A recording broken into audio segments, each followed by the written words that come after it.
তাহলে ভূমিকম্পের actually main reason আমরা ধরি প্লেট টেকটনিক থিওরি। অ্যাস্ট্রোনোস্ফিয়ারের উপরে কি অবস্থান করে? ক্রাস্ট বা ভূত্বক। এই ভূত্বক স্যার কতগুলো পাত নিয়ে গঠিত, ভূত্বক আবার সেই পাতগুলো নিয়ে গঠিত। স্যার এই ভূত্বকেই পাত অবস্থান করে, তার মানে পাতগুলো স্যার ভেসে বেরোবে। তো এই ভেসে বেরানোর কারণে একটা পাত আর একটা পাত থেকে কখনো কখনো, আর পাত সবসময় সচল থাকে, কখনো কখনো সামনে আসে, আবার একটা পাত কখনো দূরে চলে যায়। এর কারণটা কি? উপকেন্দ্র কাকে বলবো? না, কেন্দ্র ঠিক লম্বলম্বী ভাবে, কেন্দ্রের ঠিক 90 ডিগ্রি অ্যাঙ্গেলে লম্বালম্বী বলে সোজা ভূত্বকের ওপরে যে পয়েন্টটা থাকে সেই পয়েন্টটাকে বলা হয় এপিসেন্টার। ভূমিকম্প তরঙ্গ, এই ভূমিকম্পের তরঙ্গকে স্যার দুটো ভাগে ভাগ করা হয়, আগে লিখে নাও। একটি হচ্ছে স্যার দেহ তরঙ্গ, দেহ তরঙ্গ যাকে বডি ওয়েভসও বলা হয়, যাকে বডি ওয়েভসও বলা হয়, ঠিক আছে, বডি ওয়েভস। আর একটা হচ্ছে এখানে স্যার এটাকে দেখবো স্যার নর্থ আমেরিকা প্লেট। তাহলে যেখানে উত্তর আমেরিকা আছে সেটাই উত্তর আমেরিকা প্লেট, যেখানে দক্ষিণ আমেরিকা আছে সেটা দক্ষিণ আমেরিকা প্লেট। তাহলে উত্তর আমেরিকা আর একটা দক্ষিণ আমেরিকা। এখানে স্যার ইউরেশিয়া প্লেট আছে। মধ্য পৃথিবীর পার্বত্য বলয়টা ঠিক এই জায়গা থেকে আসে, এই জায়গা জুড়ে আসে, এই জায়গা থেকে এই জায়গা জুড়ে মধ্য পৃথিবীর পার্বত্য বলয় তৈরি হয়। ভালো করে বোঝো, এইটা পুরো মধ্য পৃথিবীর পার্বত্য বলয়, এই পয়েন্টটা। এখানে আল্পস আছে, তারপরে কোকেসাস আছে, তারপরে হিন্দুকুশ আছে, তারপরে হিমালয় আছে, তারপরে আরাকান ইয়ামা আছে। আগে কতগুলো জোন ছিল? ভারতে 5টা ভূমিকম্প জোন ছিল। এখন ভূমিকম্প জোনের সংখ্যা 4টি, একটাকে বাদ দেওয়া হয়েছে। কে করেছে এটা? Delhi disaster management university, sorry authority. ভূমিকম্প পরিমাপ করতে গেলে আমরা যেটা লাগে সেটা হচ্ছে সিসমোগ্রাফ না সিসমোগ্রাম। রিক্টার স্কেলের সাথে তীব্রতা মাপা যায় না, রিক্টার স্কেলের সাথে স্যার ম্যাগনিটিউড মাপা হয়। ম্যাগনিটিউড মানে কি? মাত্রা। সবথেকে মেন রিক্টার স্কেলে ম্যাগনিটিউড মাপা হয়। আর তীব্রতা, যেটাকে ইন্টেন্সিটি বলে, ইন্টেন্সিটি মাপার জন্য যে যন্ত্রটা লাগে তার নাম হচ্ছে স্যার, আমরা কি বলবো, এটা মার্সেল স্কেল। বাট পৃথিবীর যেসব স্থানগুলোর ভূমিকম্পের তীব্রতা সমান হয় সেই সব স্থানগুলোকে যে রেখা দ্বারা জয়েন করা হয় বা রেখা দ্বারা যোগ করে যে রেখাটা পাওয়া যায়, যে রেখাটা পাওয়া যায়, এই রেখাটা কাল্পনিক হয়। এই রকম কাল্পনিক রেখাকে আমরা আইসোসিসমাল লাইন বলি। ছায়া বলয়কে দেখো স্যার, এটাকে এপিসেন্টার বলে। এপিসেন্টার মানে কি? উপকেন্দ্র। তার মানে এপিসেন্টার মানে যদি উপকেন্দ্র হয় নিশ্চয়ই কেন্দ্রটার নিচটাই হবে, নাকি না? ভেলোসিটি সমান ফ্রিকোয়েন্সি ইন্টু ল্যামডা, মানে এটাকে তরঙ্গ দৈর্ঘ্য।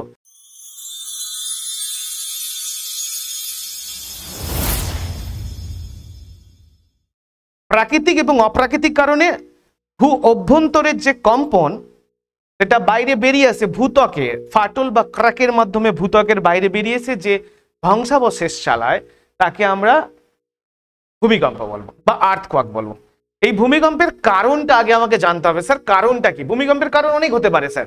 ভূমিকম্পের কারণ কি কি হতে পারে? যেমন ধস নেবে ভূমিকম্প হতে পারে, যেমন ইলাস্টিক, তোমার একটা রিবাউন্স থিওরি আছে, ইলাস্টিক রিবাউন্স থিওরি, এর জন্য কারণে ভূমিকম্প হতে পারে। তোমার আগ্নেয়গিরির আগ্নেয়োৎপাতের ফলেও ভূমিকম্প হতে পারে। তোমার পাত সংস্থান তত্ত্ব অনুসারেও ভূমিকম্প, যে আমাদের যে পৃথিবীর যে পাতগুলো আছে সেই পাত একে অপরের কি থেকে সবসময় সচল থাকে। এই পাতগুলো সবসময় সচল থাকে, একটা পাত অপর পাতের পাশাপাশি আসে আবার দূরে চলে যায়। এই কারণগুলোর মধ্যে সব থেকে প্রধান আর মেইন স্ট্রিম কারণ হচ্ছে পাত সঞ্চালন, যেটাকে বলা হয় প্লেট টেকটনিক থিওরি। তাহলে ভূমিকম্পের অ্যাকচুয়ালি মেইন রিজন আমরা ধরি প্লেট টেকটনিক থিওরি। তার কারণটা কি? দেখো, পাত সংস্থান তত্ত্ব, এটাকে আমরা কি বাংলায় বলবো? পাত সংস্থান তত্ত্ব। এই পাত সংস্থান তত্ত্ব কিন্তু সব কারণের মেন কারণ। তার কারণ যদি আমি ধস নাবে সেটাও প্লেট এদিক ওদিকের জন্য হতে পারে। আচ্ছা, আগ্নেয়গিরির আগ্নেয়োৎপাত হয় সেটাও প্লেট এদিক ওদিকের জন্য হতে পারে। তো সমস্ত কারণের মেন সোর্স কি? না স্যার পাত সঞ্চালন তত্ত্ব বা সংস্থান তত্ত্ব। এই পাত সংস্থান তত্ত্বকে যদি আমরা ভূমিকম্পের মেন কারণ বলি, তাহলে পাত সংস্থান তত্ত্ব অনুসারে আমরা প্লেট কিভাবে চলে, কতগুলো প্লেট থাকে, কি রকম প্লেট থাকে, এগুলো আমাকে জানতে হবে। এই পাত সংস্থান তত্ত্বকে আমরা মেন রিজন বলছি ভূমিকম্পে। তো পাত সংস্থান তত্ত্ব অনুসারে যদি এই তত্ত্বটা কি আবিষ্কার করেন স্যার? কে এই তত্ত্বটা খোঁজ করেন? পাত সংস্থান তত্ত্ব নামকরণ করেন, তার নাম পিচো। ঠিক আছে, নামটা কি? পিচো। পিচও পাত সংস্থান তত্ত্বের জনক বলা হয় পিচকে। এই পাত সংস্থান তত্ত্ব অনুসারে স্যার গোটা পৃথিবীকে কতগুলি পাতে ভাগ করে না, মোট হচ্ছে স্যার এই 7টি হচ্ছে স্যার বড় পাত, 8টি হচ্ছে মাঝারি পাত, আর 20টিরও বেশি স্যার ছোট ছোট পাত আছে। তাহলে এই গোটা পৃথিবীতে স্যার সব থেকে বড় পাতের সংখ্যা কত? মেজর পাত 7টি, আর 8টি হচ্ছে মাঝারি পাত, এবং 20টিরও বেশি পাত ছোট ছোট পাত নিয়ে বিভক্ত। তো আমরা এটাকে পিকচারের মাধ্যমে দেখবো একটু। যদি আমরা দেখি এটাকে স্যার পিকচার দেখি, তাহলে দেখতে পাবো যে এটা হচ্ছে স্যার অ্যাস্থনোস্ফিয়ার। এটা কি স্যার? অ্যাস্থনোস্ফিয়ার। আমরা জানি যে আমরা আগে জানবো যে স্যার এই জায়গাটার নাম কি। তো এখানটায় হচ্ছে স্যার এটাকে আমরা অ্যাস্থনোস্ফিয়ার বলবো। এই জায়গাটা নিচের যে জায়গাটা, অ্যাস্থনোস্ফিয়ারের উপরে কি অবস্থান করে? ক্রাস্ট বা ভূত্বক। এই ভূত্বক স্যার কতগুলো পাত নিয়ে গঠিত। যেমন এই জায়গাটা জুড়ে যদি আমরা অবস্থান করি, এটাকে আমরা একটা পাত, এটাকে একটা পাত, এইটাকে একটা পাত বলবো। তাহলে এই পাতগুলো স্যার ভূত্বকের ওপরে, স্যার এই পাত অ্যাকচুয়ালি পাত নিয়ে ভূত্বক তৈরি হয়। এই পাতগুলো ভূত্বকের ওপরে অ্যাস্থনোস্ফিয়ারের ওপর ভাসমান অবস্থা থাকে। অ্যাকচুয়ালি ভূত্বক কার উপরে ভাসমান থাকে? অ্যাস্থনোস্ফিয়ারে। আর অ্যাস্থনোস্ফিয়ার কি সান্দ্র অবস্থায়, তরল অবস্থায় থাকে। খুব তরল নয়, সান্দ্র অবস্থায় থাকে। তো থকথকে জেলির মতো এর ওপরে স্যার ভূত্বক কি অবস্থায় থাকে? ভেসে বেড়ায়, ভাসমান অবস্থায়। তাহলে এই ভাসমান অবস্থায় ভূত্বক যদি ভেসে বেড়ায়, এই ভূত্বক কে স্যার ভূত্বক আবার সেই পাতগুলো নিয়ে গঠিত। স্যার এই ভূত্বকেই পাত অবস্থান করে, তার মানে পাতগুলো স্যার ভেসে বেরোবে। তো এই ভেসে বেরানোর কারণে একটা পাত আর একটা পাত থেকে কখনো কখনো, আর পাত সবসময় সচল থাকে, কখনো কখনো সামনে আসে, আবার একটা পাত কখনো দূরে চলে যায়। এর কারণটা কি? এর কারণ হচ্ছে যে অ্যাস্থনোস্ফিয়ারটা আছে না, আমরা যদি এই অঞ্চলটাকে অ্যাস্থনোস্ফিয়ারটা ভাবি, এই অ্যাস্থনোস্ফিয়ারে সবসময় একটা পরিচলন স্রোত চলতে থাকে। পরিচলন স্রোতটা কি না, আমরা যদি এখানটায় দেখি একটু, এই টোটাল ভূত্বকের আমরা এইখানটায় দেখবো স্যার, এই জায়গাটা হচ্ছে স্যার অ্যাস্থনোস্ফিয়ার। এই অ্যাস্থনোস্ফিয়ার জায়গাটায় এটা স্যার সান্দ্র অবস্থায় থাকে, থকথকে জেলির মতো। আর বাদবাকি অংশটাকে কি বলবো স্যার? গুরুমণ্ডল। তাহলে গুরুমণ্ডল এর একটাই অংশ কিন্তু asthenosphere. Asthenosphere is a part of গুরুমণ্ডল। তার মানে আমরা এর ওপরে ভূত্বক যখন অবস্থান করে, এই ভূত্বককে আমরা কতগুলো প্লেট বা পাতে বিভক্ত থাকে ভূত্বক। এই কতগুলো প্লেটের মধ্যে সব থেকে বড় প্লেটের সংখ্যা কত? 7টি, মাঝারি প্লেট 8টি থাকে, এবং 20টিরও বেশি ছোট ছোট প্লেট থাকে। এই প্লেটগুলো ভূত্বকের ওপরে ভাসমান অবস্থায় থাকে, আর অ্যাস্থনোস্ফিয়ারের উপর ভাসমান। আর অ্যাস্থনোস্ফিয়ারের একটা স্যার পরিচলন স্রোত তৈরি হয়। যদি আমরা এটাকে মুছে দিয়ে দেখি স্যার, এখানে এইটাকে অ্যাস্থনোস্ফিয়ার ধরি, তাহলে এখানে আস্তে আস্তে একটা করে পরিচলন স্রোত তৈরি হয়। এই পরিচলন স্রোতের কারণটা কি না, এটা যে স্যার পরিচলন স্রোত কোথায় চলে? তরল অবস্থায়। যেখানেই তরল, জলে পরিচলন স্রোত চলে। তো যেখানেই তরল সেখানেই পরিচলন স্রোত থাকবে। তাহলে গুরুমণ্ডলের একটা অংশ যেটাকে অ্যাস্থনোস্ফিয়ার, এখানে পরিচলন স্রোত চলতে থাকে। এই পরিচলন স্রোতের দরুন নিচ থেকে অ্যাকচুয়ালি এনার্জি উপরের দিকে উঠতে থাকে, আর ওপরে নিচে উত্তপ্ত থাকে। নিচে এই জায়গাটা প্রচুর উত্তপ্ত, তাহলে এইখানের অবস্থানকে অণুগুলোকে উপরে তুলে দেয়, ওপরের ঠান্ডা অণুগুলোকে নিচে তুলে দেয়, নিচে নামিয়ে দেয়। এইভাবে একটা পরিচলন স্রোত থাকে। এই স্রোতটা যখন উপরের দিকে উঠে, তখন উপরের ভূত্বকের ক্রাস্টকে না স্যার কি করে না আঘাত মারে। আর যখনই আঘাত মারবে, তার মানে ওটা পাতগুলো সচল হতে শুরু করবে।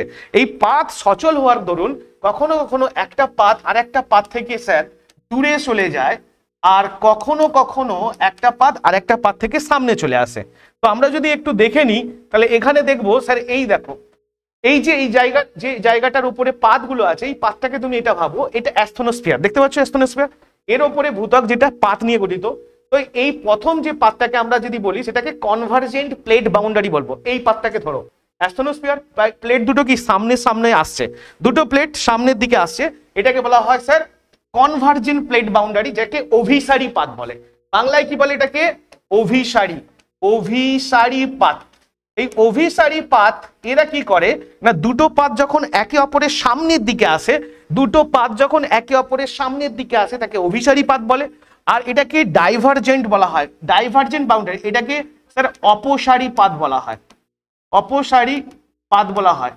এই অপসারী পাত যখন দুটো পাত একটা আর অপরটা থেকে দূরে চলে যায়, তখন তাকে অপসারী পাত বলে। এবার অভিসারী পাতকে স্যার বিনাশকারী পাতও বলা হয়, অভিসারী পাতকে ডিস্ট্রাকটিভ বাউন্ডারিও বলা হয়। তাহলে অভিসারী পাতের অনেকগুলো নাম আছে। অভিসারী পাত যেটা যে পাত দুটো একে অপরের সামনাসামনি চলে আসে তাকে অভিসারী পাত বলবো, একে বিনাশকারী পাতও বলবো, একে ডিস্ট্রাকটিভ পাতও বলবো।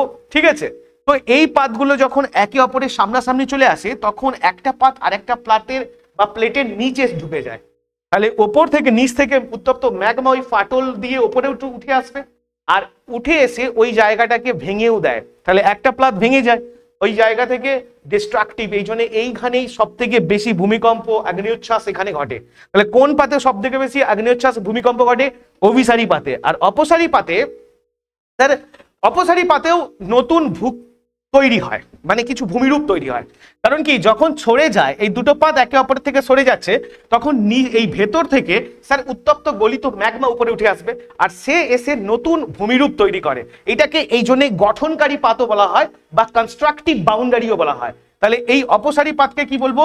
গঠনকারী পাত বা কনস্ট্রাকটিভ বাউন্ডারি বলা হয়। আর অভিসারী পাতকে ধ্বংসকারী পাত বা ডিস্ট্রাকটিভ বাউন্ডারি বলা হয়। Clear sir?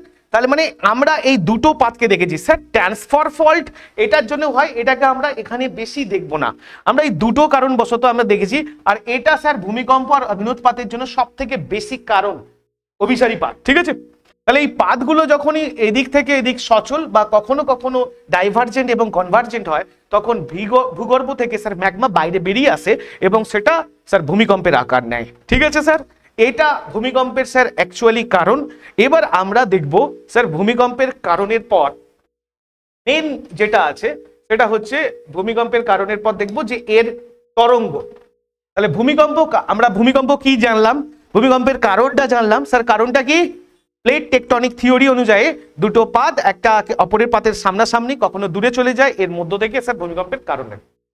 এরপরে দেখবো স্যার আমরা তরঙ্গ, ভূমিকম্পের তরঙ্গ। স্যার এই তরঙ্গ আমরা যদি দেখি তাহলে ভূমিকম্পের তরঙ্গ না করে আগে ফোকাসটা করে নিই স্যার। এইটাকে আমরা কেন্দ্র বলবো, ভূমিকম্পের কেন্দ্র আর একটা উপকেন্দ্র। তাহলে ভূমিকম্পের কেন্দ্র আর উপকেন্দ্র, কেন্দ্রকেই আমরা কি বলবো না ফোকাস। কেন্দ্রকে আমরা ফোকাস বা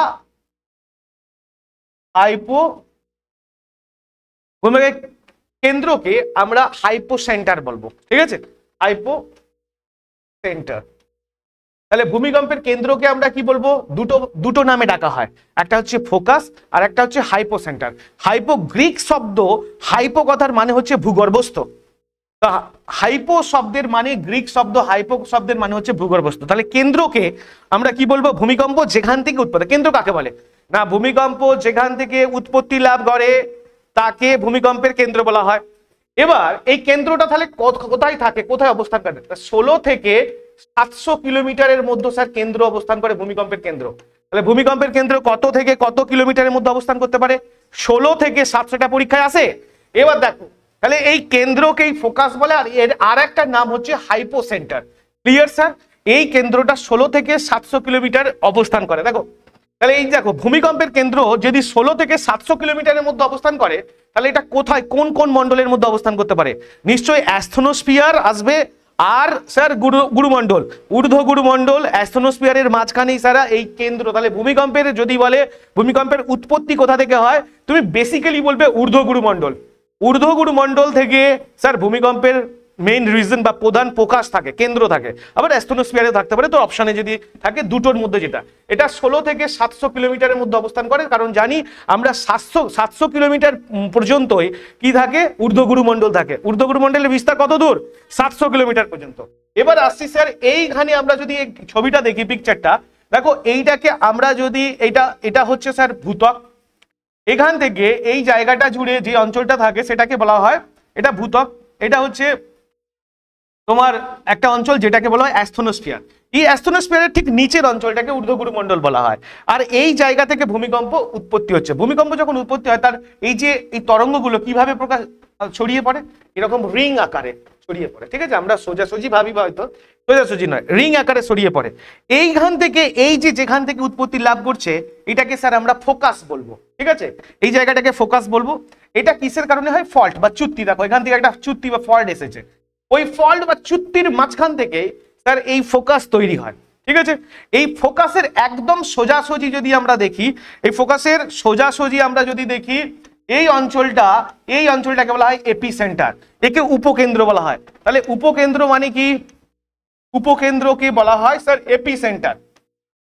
উপকেন্দ্র মানে এইটাকে এপিসেন্টারও বলা হয়, এপিসেন্টার বা উপকেন্দ্র। ঠিক আছে, তাহলে উপকেন্দ্র কাকে বলবো না, কেন্দ্র ঠিক লম্বলম্বী ভাবে, কেন্দ্রের ঠিক 90 ডিগ্রি অ্যাঙ্গেলে লম্বালম্বী ভাবে সোজা ভূত্বকের ওপরে যে পয়েন্টটা থাকে সেই পয়েন্টটাকে বলা হয় এপিসেন্টার।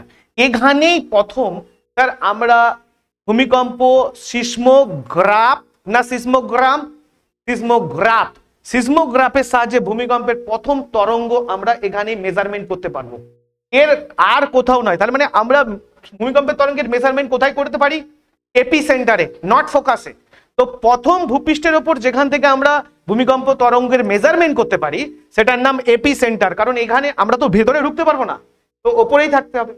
এইটাকে এপিসেন্টার বলে। তোমাকে যদি এটাও কোশ্চেন করে যে ভূমিকম্পের প্রথম আমরা যেখান থেকে, যে স্থান থেকে ভূমিকম্পের তরঙ্গের মেজারমেন্ট করতে পারি বাই কিসের সাহায্যে, সিসমোগ্রাফ, সিসমোগ্রাফের সাহায্যে তাকে আমরা এপিসেন্টার বলি। ঠিক আছে, নেক্সট আমরা আসি তাহলে এই এপিসেন্টার এখানটায়। আচ্ছা, এখান থেকে যে ভূমিকম্প উৎপত্তি হচ্ছে, মানে আমরা যদি নিচের এই পয়েন্টটা থেকে দেখি তাহলে এখান থেকে এই তরঙ্গগুলো, এবার আসি স্যার তরঙ্গ, এই তরঙ্গের একদম উলম্ব ভাবে লম্বালম্বি ভাবে স্যার উপর দিকে উঠে আসে। ঠিক আছে, তাহলে এই তরঙ্গের এই উপকেন্দ্র, কেন্দ্র থেকে উপর দিকে যখন ওঠে তখন লম্বালম্বি ভাবে উঠতে থাকে, আর এই পয়েন্ট থেকে যেন উপকেন্দ্র থেকে যখন তরঙ্গগুলো বিস্তার করে তখন স্যার আনুভূমিক ভাবে অবস্থান করে, আনুভূমিক ভাবে পরিবাহিত হয়। তাহলে এখান থেকে এখান পর্যন্ত লম্বালম্বি ভাবে, আর এখান থেকে এইখান পর্যন্ত আনুভূমিক ভাবে, মানে উপকেন্দ্র থেকে যখন ভূমিকম্পের যে তরঙ্গগুলো ছড়িয়ে পড়ে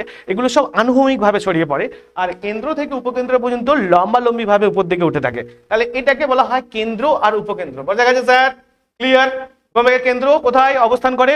16 থেকে 700 কিলোমিটারের মধ্যে, যেটাকে আমরা অ্যাস্ট্রোস্ফিয়ার বা ঊর্ধ্বগুরুমণ্ডলও বলতে পারি। Clear sir? আর ভূমিকম্পের সোজাসুজি লম্বালম্বি ভাবে একদম 90 ডিগ্রি অ্যাঙ্গেলের উপরে যে পয়েন্টটা থাকে তাকে এপিসেন্টার বা উপকেন্দ্র বলা হয়। ক্লিয়ার?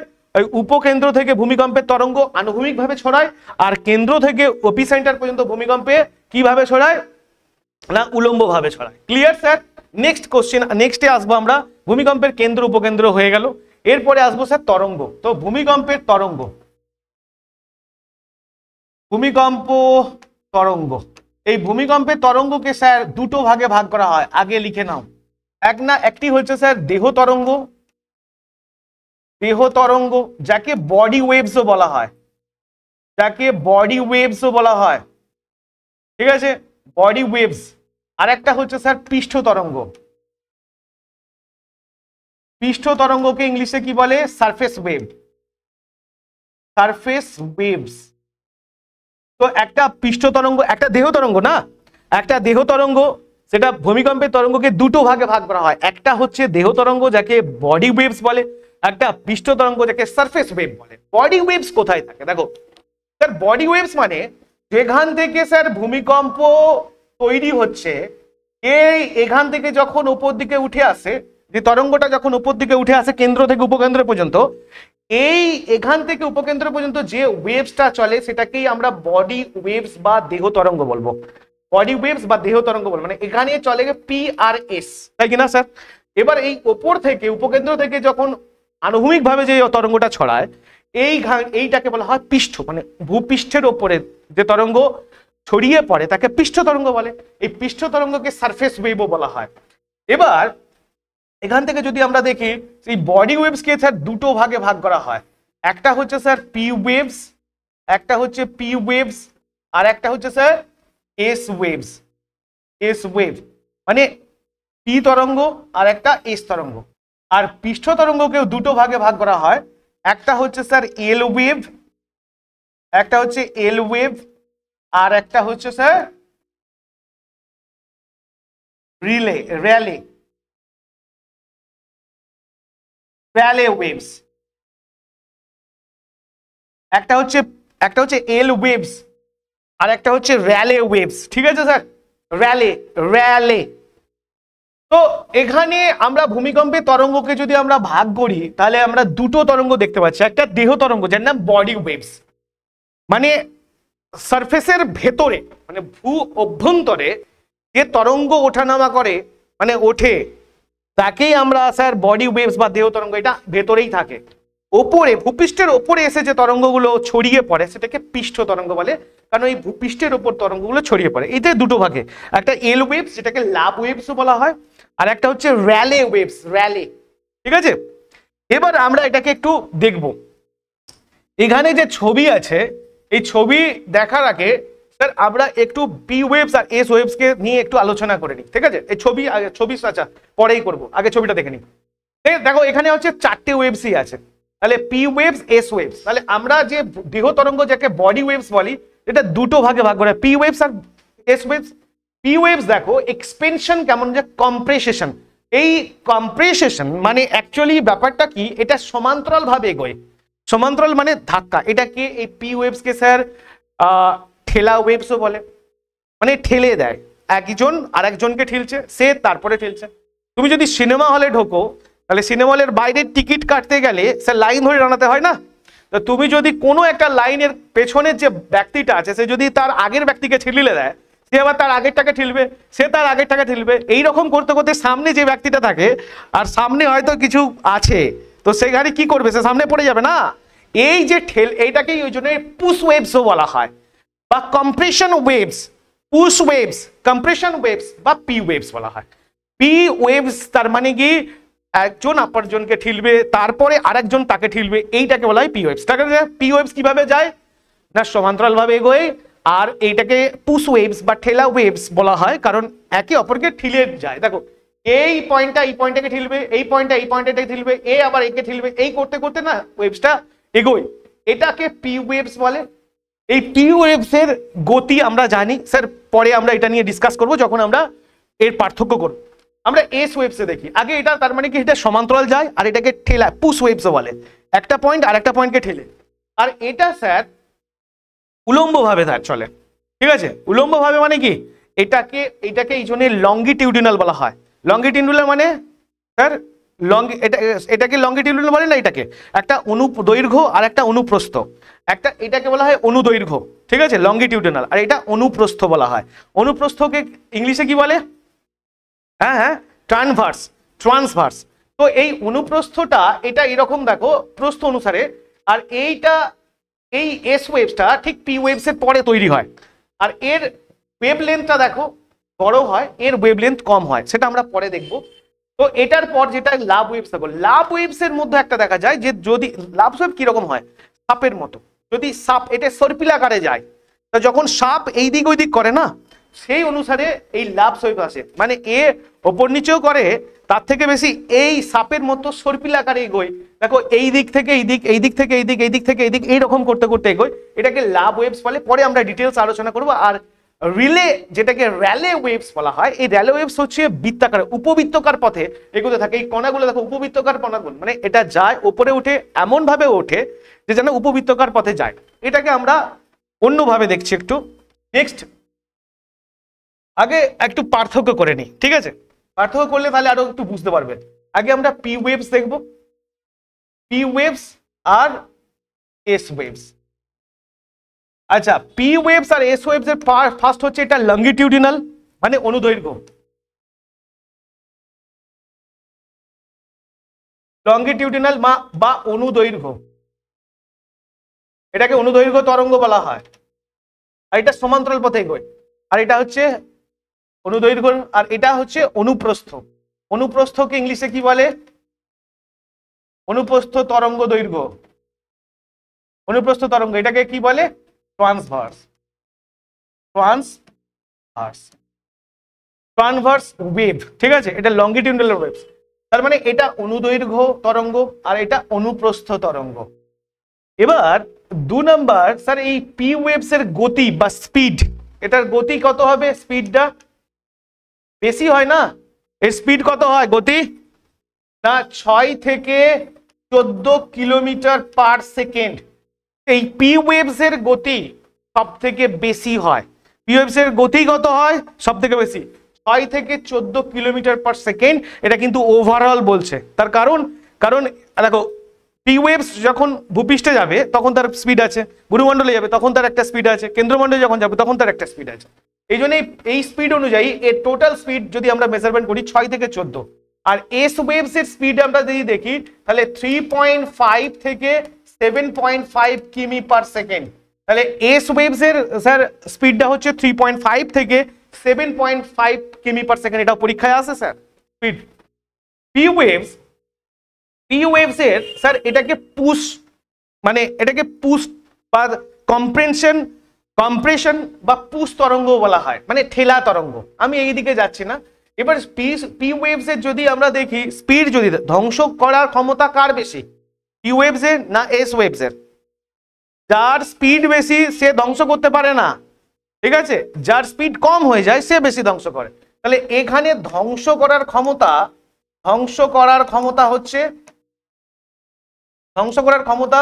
এর কম, আর এস ওয়েভস এর ধ্বংস করার ক্ষমতা পি এর থেকে বেশি।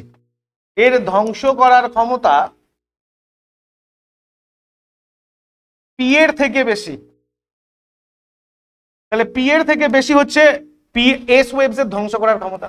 ধ্বংস ক্ষমতা পি এর থেকে যখন বেশি হচ্ছে আর এটা ধ্বংস করার ক্ষমতা কম, তাহলে 1 2 3 4 নাম্বার যদি আমরা দেখি না, পি ওয়েভস যখন এগোয় তখন ভূ অভ্যন্তরের একটা পয়েন্ট থেকে আরেকটা পয়েন্টে, আর ওই জায়গা থেকে এর পরে আরেকটা জায়গা থেকে যেটা এস ওয়েভস বেরোয়। তাহলে আমরা যদি এটাকে অনেক সময় কি করি না, ঠেলা বা পুশ তরঙ্গ বলা হয়, ঠেলা তরঙ্গ বা পুশ তরঙ্গ বলা হয়, পুশ ওয়েভস। এটাও পরীক্ষায় আসে যে স্যার পুশ তরঙ্গ কোনটাকে বলবো, পি ওয়েভস কে। পি ওয়েভস এ যদি আমরা দেখি এখান থেকে ডাইরেকশন অফ প্রপোগেশন দেখি, পি ওয়েভসটা দেখো এইখান থেকে প্রপোগেশন ডাইরেকশন সমান্তরাল পথে এগোয়। এটা যদি দেখতে চাও খুব ভালো হবে, মানে এটা দেখালে এই পয়েন্টটাকে ধাক্কা মারবে, এই পয়েন্টটাকে এই পয়েন্ট একটা পয়েন্ট আর একটা পয়েন্টকে ধাক্কা মারতে যায়। এই ধাক্কা মারার জন্য সামনের দিকে এগিয়ে আসে, এটাকে বলা হয় স্যার পি ওয়েভ। কিন্তু ঠিক এই অপোজিটে এটা ঠিক ছিল কিন্তু দেখানো যাচ্ছে না। এস ওয়েভসটা হচ্ছে কি, এরকম ধাক্কা মারে না, এর ঢেউয়ের মতো উপর থেকে বিস্তার লাভ করে এগোতে থাকে, এটাকে এস ওয়েভস বলে। নেক্সট আমরা দেখি তাহলে এটা। নেক্সট এল ওয়েভস কে আমরা দেখব, এদের পার্থক্য। আর একটা হচ্ছে sir Rayleigh waves. Rayleigh waves কে যদি আমরা দেখি এখানে, এল ওয়েভস আর র্যালে ওয়েভস। এল ওয়েভস এর স্পিড বা গতি এটাকে লাভ ওয়েভ বলে। AEH লাভ বলে একজন বিজ্ঞানী আছেন, ইনি এই লাভ ওয়েভসটা, এল ওয়েভসটা স্যার আবিষ্কার করেছেন। কে? LEH। ইনি LEH লাভ, ওনার নাম অনুসারে এটাকে এল ওয়েভ বা লাভ ওয়েভ বলা হয়, লাভ ওয়েভ বলে। আর র্যালে ওয়েভ, ইনি র্যালে মানে বিজ্ঞানী যে র্যালে, উনি এটা আবিষ্কার করেছেন। তো ইনি এই র্যালে ওয়েভসটাকে উৎপত্তি মানে আবিষ্কার করেছেন।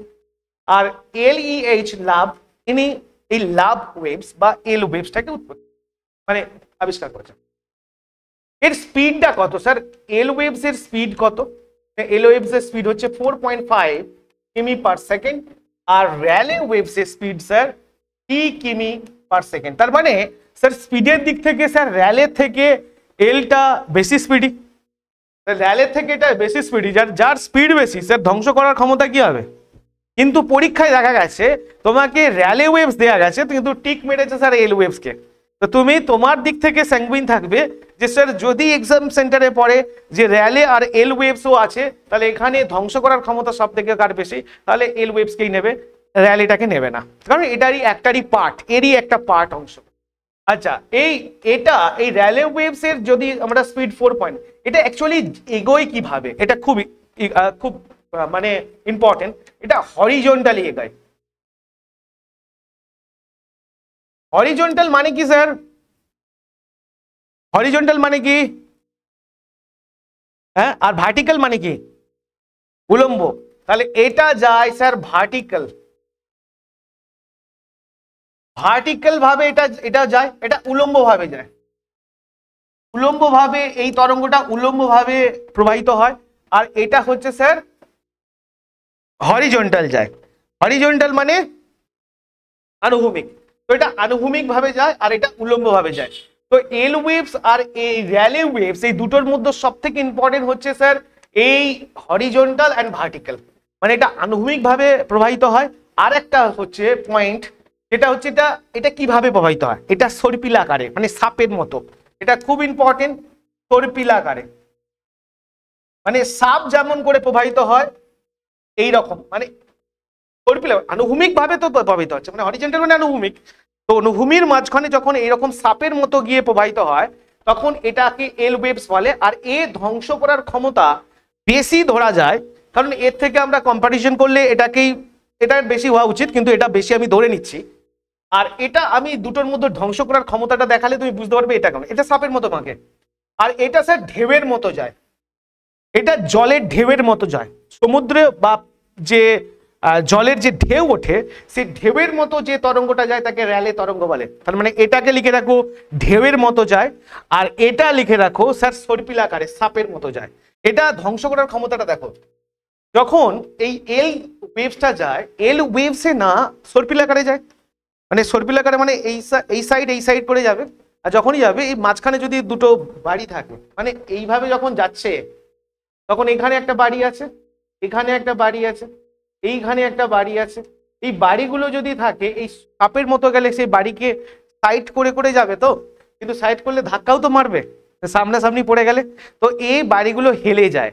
যখন ভূমিকম্প হয়, ভূমিকম্পের যে ফার্স্ট এল ওয়েভস যায় যেখান দিয়ে প্রবাহিত হয় সেই বাড়িগুলো হেলে যায়, কিন্তু বিশাল কিছু মানে যে নিচে বসে যায় এটা নয়। নিচে বসে কার জন্য, নিচে বসে স্যার র্যালে ওয়েভস, এটা ঢেউয়ের মতো যায়, উল্লম্ব ভাবে যায়, তো সামনে যে পড়বে তাকে নিচে পুশ করিয়ে দেবে না, আবার তুলে ফেলেও দেবে, আছাড় খেতে পারে।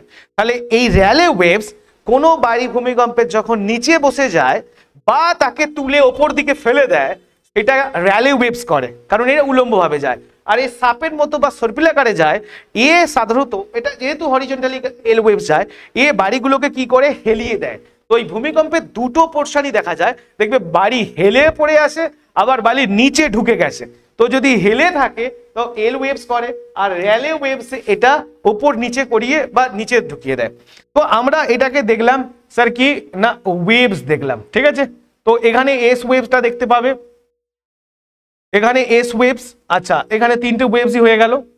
এরপরে আমরা যদি দেখি স্যার ওয়েভস এর পর আমরা দেখব ভূমিকম্পের আবার প্লেট টেকটনিক, যেটা নিয়ে আমরা করছিলাম কারণটা, তার এগেনস্টে কি হতে পারে, ঠিক আছে, তার এগেনস্টে কি হতে পারে এইখানে দেখব। ভূমিকম্প বলয়, এবার দেখবো কি ভূমিকম্প বলয়, ঠিক আছে। ভূমিকম্প প্লেট টেকটনিক অনুযায়ী ভূমিকম্পের কারণ তো দেখেছি স্যার, ভূমিকম্পের কারণটা দেখেছি প্লেট টেকটনিক অনুযায়ী, এবার স্যার আমরা ভূমিকম্প বলয় দেখব। কি হচ্ছে কি, এটা আসছে না কেন, সিলেক্টেড হয়ে গেল নাকি? ভূমিকম্প বলয় দেখবো, ঠিক আছে। দেখো ভূমিকম্প বলয়, এটা বুঝলে তাহলে তুমি ভূমিকম্প সম্বন্ধে আরো কিছু অনেক কিছু জেনে যাবে। স্যার ভূমিকম্প বলয় আমাদের গোটা পৃথিবীতে যদি আমরা দেখি তাহলে মোট তিনটে মেজর ভূমিকম্প বলয় আছে, টোটাল তিনটে মেজর ভূমিকম্প। একটা হচ্ছে কি ভূমিকম্প বলয়, তার নাম হচ্ছে স্যার আমরা এটা দেখছি একটা প্রশান্ত মহাসাগরীয় ভূমিকম্প বলয়। তাহলে প্রথম ভূমিকম্প বলয়ের নাম হচ্ছে প্রশান্ত মহাসাগরীয় ভূমিকম্প বলয়, একটার নাম হচ্ছে প্রশান্ত মহাসাগরীয় ভূমিকম্প বলয়। দ্বিতীয় হচ্ছে স্যার মধ্য পৃথিবীর পার্বত্য বলয়, আর একটা হচ্ছে স্যার 3 নাম্বার মধ্য আটলান্টিক বলয়। মধ্য আটলান্টিক বলয়, তাহলে এই যে তিনটে ভূমিকম্প বলয় আছে, এটা আমাদের টোটাল ভূমিকম্প বলয়কে আমরা পৃথিবীতে তিনটে ভাগে ভাগ করি। ফার্স্ট হচ্ছে স্যার প্রশান্ত মহাসাগরীয় ভূমিকম্প বলয়, আর এটা মধ্য পৃথিবীর পার্বত্য বলয়, আর একটা হচ্ছে মধ্য আটলান্টিক বলয়। এই তিনটে বলয়কে আমাকে জানতে হবে খুব বেসিক্যালি। এই তিনটে বলয় স্যার পাত সংস্থানের ফলে হয়। তাহলে প্রশান্ত মহাসাগরীয় যে ভূমিকম্প বলয় বলা হয়, যেটাকে রিং বলে, ফায়ার অফ রিং, প্রশান্ত মহাসাগরীয় আগ্নেয় মেঘলা, এটা স্যার এই তিনটেই হয় স্যার প্রত্যেকটা ভূমিকম্পের মেজর কারণে আমরা কি বলেছি, প্লেট টেকটনিক, পাত সংস্থান। তার মানে পাতগুলো কনভার্জেন্ট পার্ট, ডাইভার্জেন্ট পার্ট, যখন পাতগুলো কখনো কখনো দূরে সরে যায় বা সামনে এগিয়ে আসে, এইভাবে হয়। এই যে প্রশান্ত মহাসাগরে যে ভূমিকম্প বলয়টা আছে, এটা অভিসারী পাত সংস্থানের ফলে হয়। তাহলে এখানে হয় অভিসারী, অভিসারী পাত সঞ্চালন। তাহলে অভিসারী পাত সঞ্চালনের ফলে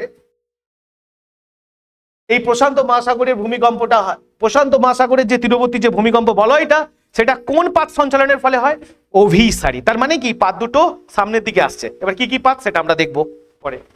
নেক্সট স্যার, এই যে মধ্য পৃথিবীর পার্বত্য বলয়, এটাও অভিসারী পাত বলয়ের ফলে হয়। তাহলে অভিসারী পাত সঞ্চালনের ফলে এটাও হয় কি, অভিসারী পাত সঞ্চালনের ফলে হয়।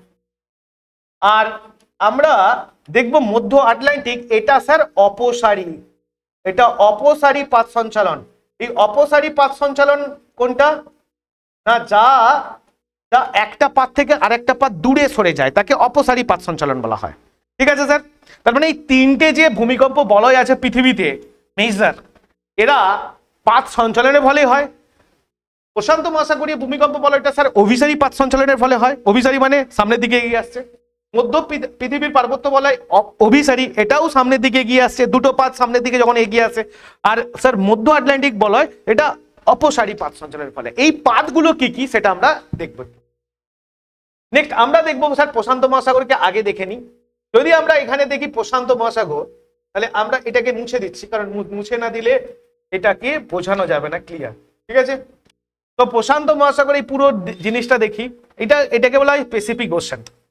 তো এটা যদি প্যাসিফিক ওশেন হয়, তাহলে এই যে প্যাসিফিক ওশেন তুমি দেখতে পাচ্ছ, এটাকে বলা হয় প্রশান্ত মহাসাগরীয় আগ্নেয় মেঘলা। এই জায়গাটা দেখো স্যার, এই যে এই পুরো টোটাল প্রশান্ত মহাসাগরীয় আগ্নেয় মেঘলা, মানে এটা আগ্নেয়োৎপাত হয়, এই জায়গাগুলো থেকে আগ্নেয়োৎপাত হয়। ঠিক আছে? এই পুরো রেখা দ্বারা আগ্নেয়োৎপাত রেখা।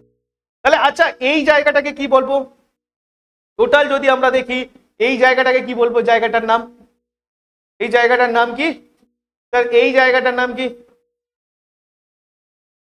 এই জায়গাটার নাম কি? আমরা এটাকে কিন্তু ম্যাপটাকে ঘুরিয়ে দিয়েছি। তার কারণ কি স্যার, নর্থ আমেরিকা তুমি জেনারেলি ম্যাপে দেখো এটা এখানে থাকে, এখানে থাকে, আর এটা আফ্রিকা আর এশিয়া থাকে। বাট আমরা ম্যাপটাকে ঘুরিয়ে দিয়েছি, দেখে এটাকে পরিষ্কার বোঝা যায়। কারণ ম্যাপে তো তুমি যেটা দেখো অর্ধেক, তো এটা তো রাউন্ড খেলে, তো আমরা রাউন্ড করেছিলাম, এই জন্য এটা দেখেছি। এখানে স্যার এটাকে দেখবো স্যার নর্থ আমেরিকা প্লেট। তাহলে যেখানে উত্তর আমেরিকা আছে সেটাই উত্তর আমেরিকা প্লেট, যেখানে দক্ষিণ আমেরিকা আছে সেটা দক্ষিণ আমেরিকা প্লেট। তাহলে উত্তর আমেরিকা আর একটা দক্ষিণ আমেরিকা। এখানে স্যার ইউরেশিয়া প্লেট আছে, ইউরোপ আর ইউরেশিয়া, এশিয়ার মাঝখানে ইউরোপ আর এশিয়ার একটা পয়েন্ট, যেটাকে আমরা ইউরেশিয়া প্লেটও বলি। এই ইউরেশিয়ান প্লেট আর এইদিকে নর্থ আমেরিকান প্লেটের মাঝখানে থাকে, আর এইদিকে অস্ট্রেলিয়ান, ইন্দো অস্ট্রেলিয়ান প্লেট, এটাকে বলা হয় Indo Australian plate, Indo Australian plate. এই প্লেট আর এইদিকে হচ্ছে স্যার দক্ষিণ আমেরিকা প্লেট। তাহলে দক্ষিণ আমেরিকা আর ইন্দো অস্ট্রেলিয়ান প্লেট দুটোর মাঝখানে, আর এটা ইউরেশিয়া প্লেট আর নর্থ আমেরিকা প্লেটের মাঝখানে থাকে। এখানে ছোট ছোট অনেক প্লেট থাকে, যেমন ফিলিপাইন্স প্লেট, আমার এগুলো দরকার নেই।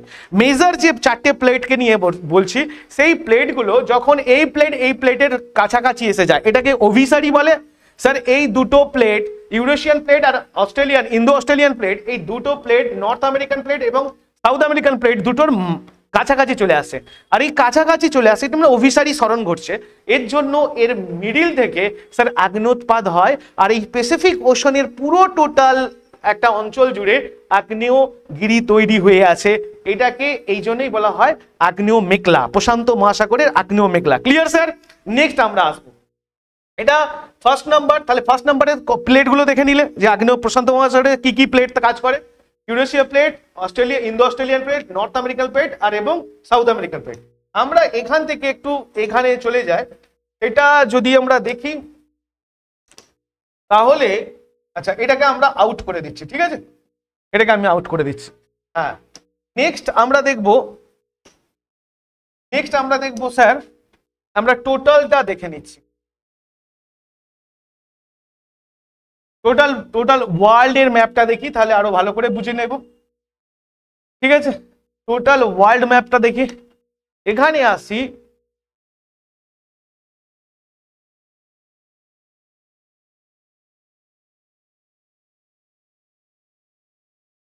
এই যে ম্যাপটা দেখছি, এই ম্যাপে আমরা এখান থেকে প্লেটগুলো আরো ভালো বুঝে নেব। ঠিক আছে, তা দেখো এই যে মেজর যে প্লেটগুলো আছে, যেমন দেখো তো north American plate, south American plate, এবার পৃথিবীর যে ম্যাপটা আছে সেটা দেখতে পাচ্ছ, ইউরেশিয়ান প্লেট, আফ্রিকান প্লেট। এবার ভালো করে এখানে পুরোপুরি ভাবে বুঝো। ব্যাপারটা হচ্ছে এটা যে এখানে ফার্স্ট যেটা আমরা দেখলাম Pacific ocean plate. Pacific ocean প্লেটটা কোথায়? এই দুটোর মাঝখানে, যেটাকে প্যাসিফিক, এই যে প্যাসিফিক প্লেট এটাকে আছে, কিন্তু আমরা যেটাকে আগ্নেয় মেঘলা বললাম সেটা এইটা আর এইটার মাঝখানে, এই জন্য ওই ছবিটাকে আলাদা করে দেখিয়েছিলাম। ঠিক আছে, এটা এখান থেকে তোমাকে ওইভাবে বোঝানো যাবে না। নেক্সট আসছি স্যার মধ্য পৃথিবীর পার্বত্য বলয়। আমরা দুটো বলয় দেখেছি, একটা হচ্ছে কি মধ্য পৃথিবীর পার্বত্য বলয়। তো এই মধ্য পৃথিবীর পার্বত্য বলয় যদি থাকে, এক মিনিট,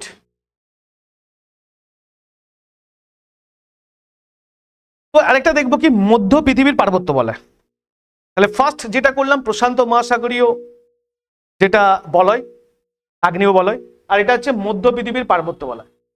মধ্য পৃথিবীর পার্বত্য বলয়টা ঠিক এই জায়গা থেকে আসে, এই জায়গা জুড়ে আসে, এই জায়গা থেকে এই জায়গা জুড়ে মধ্য পৃথিবীর পার্বত্য বলয় তৈরি হয়। ভালো করে বোঝো, এইটা পুরো মধ্য পৃথিবীর পার্বত্য বলয়। এই পয়েন্টটা মধ্য পৃথিবীর পার্বত্য বলয়। এখানে তার মানে কি স্যার কতগুলো প্লেট এই বলয়টাকে তৈরি করেছে, তার মানে কি এখানে পর্বত তৈরি হয়েছে, পর্বতমালা, অনেক পর্বতমালা তৈরি হয়েছে। কি কি পর্বতমালা? যেমন এখানে আল্পস আছে, তারপরে কোকেসাস আছে, তারপরে হিন্দুকুশ আছে, তারপরে হিমালয় আছে, তারপরে আরাকান ইয়ামা আছে। ক্লিয়ার? এই পুরো মধ্য পৃথিবীর যে পার্বত্য বলয় আছে, এই পর্বতগুলো তৈরি হওয়ার কারণ কি? অভিসারী পাত সঞ্চালন। তাহলে অভিসারী পাত, এই পাতগুলো কি কি আবার একটু দেখে নি স্যার। আফ্রিকান প্লেট আছে, ইউরেশিয়ান প্লেট আছে। আফ্রিকান প্লেট, ইউরেশিয়ান প্লেট একে অপরকে ধাক্কা মারছে, তো পর্বত উঠছে। ঠিক আছে, কি পর্বত উঠলো? আফ্রিকান আর ইউরেশিয়ান প্লেটের কানেকশনে, মানে দুটো অভিসারী চাপের ফলে কি পর্বতটা উঠবে? আল্পস পর্বত উঠবে। আল্পসটা কোথায়? এখানে আল্পস। ঠিক আছে, নেক্সট তারপরে এখানটা আছে স্যার কোকেসাস।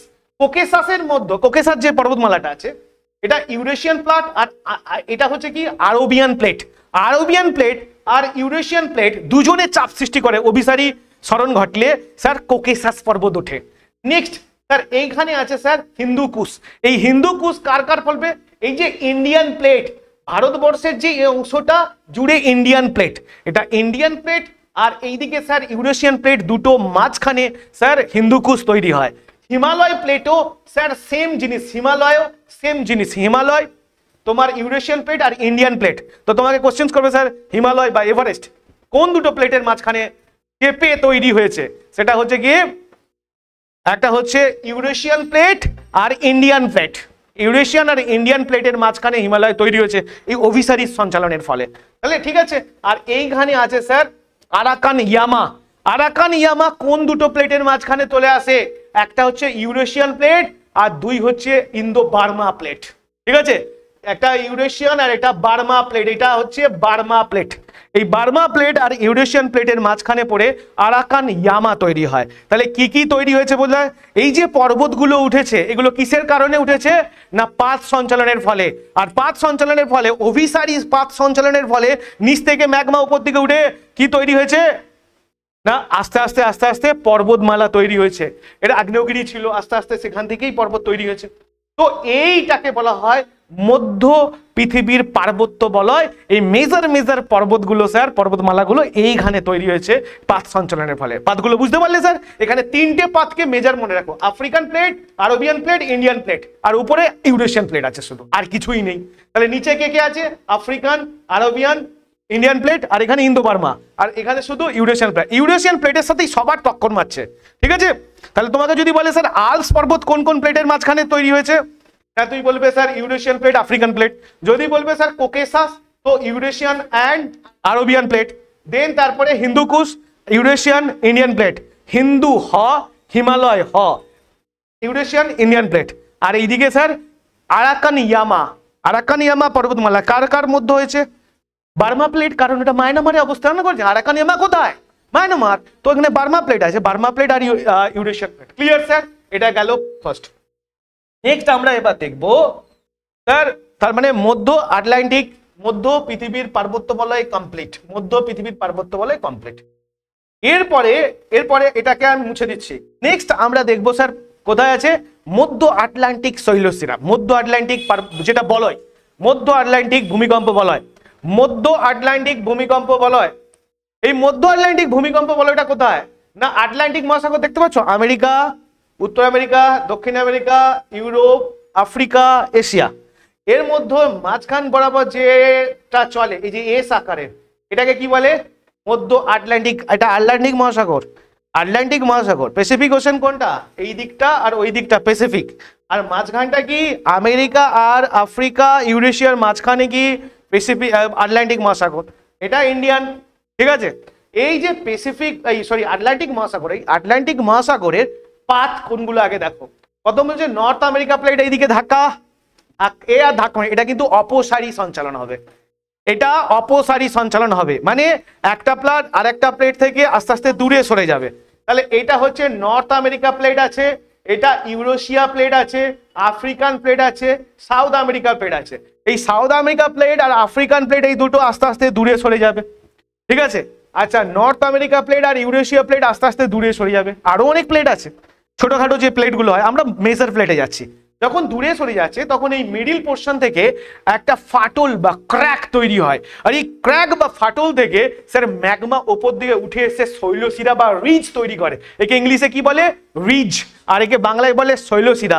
এই শৈলশিরা পৃথিবীর সব থেকে বৃহত্তম শৈলশিলা নামে পরিচিত, যার নাম আটলান্টিক, মধ্য আটলান্টিক শৈলশিরা। একে বলে কি? মধ্য আটলান্টিক শৈল। একদম মানে এই যে আটলান্টিক মহাসাগর আছে না, এর নিচে এরকম একটা পর্বতের মতো শৈলশিরা তৈরি হয়ে আছে।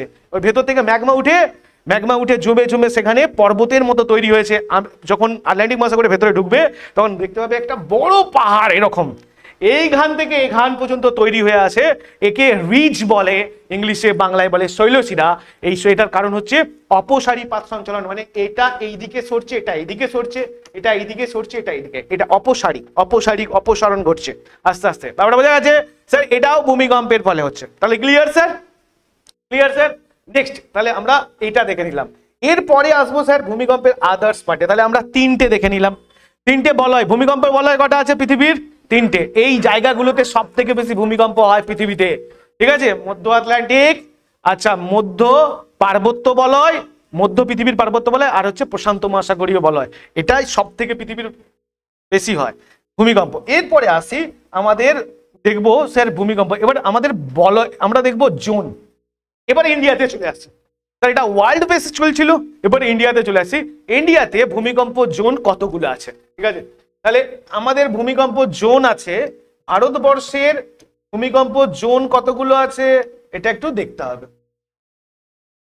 জোন ভারতবর্ষে ভূমিকম্প জোন আছে 1 থেকে 5 পর্যন্ত ছিল, 1 to 5 পর্যন্ত জোন ছিল। বাট এখন প্রবলেমস হয়েছে কি, 1টাকে বাদ দিয়ে দেওয়া হয়েছে। এখন মোট জোনের সংখ্যা হচ্ছে 4টি। আগে কত ছিল? 5টি জোন ছিল। এখন কত? এই জন্য দেখো ম্যাপে জোন দেখিয়েছে কটা? 4টে জোন দেখা, zone 2, zone 3, zone 4 and zone 5। Clear sir? এবার এটা কে করেছে? এই জোনটার ভাগটা কে করেছে? না দিল্লি ডিজাস্টার ম্যানেজমেন্ট অথরিটি বলে একটা সংস্থা আছে। এই জোনটার ভাগ তাহলে ভারতবর্ষে according to Delhi disaster management authority এই পুরো জোনকে the seismic zone of India একে ডিভাইড করেছে স্যার 4 ভাগে। কে করেছে এটা? Delhi disaster management authority. Delhi disaster management authority এ পুরো জোনকে 4টে ভাগে ভাগ করেছে। তো এটা পরীক্ষায় আসে, ভারতের যে ভূমিকম্প জোন এটা কে তৈরি করেছে, জোনটা কে ভাগ করেছে? Delhi disaster management authority.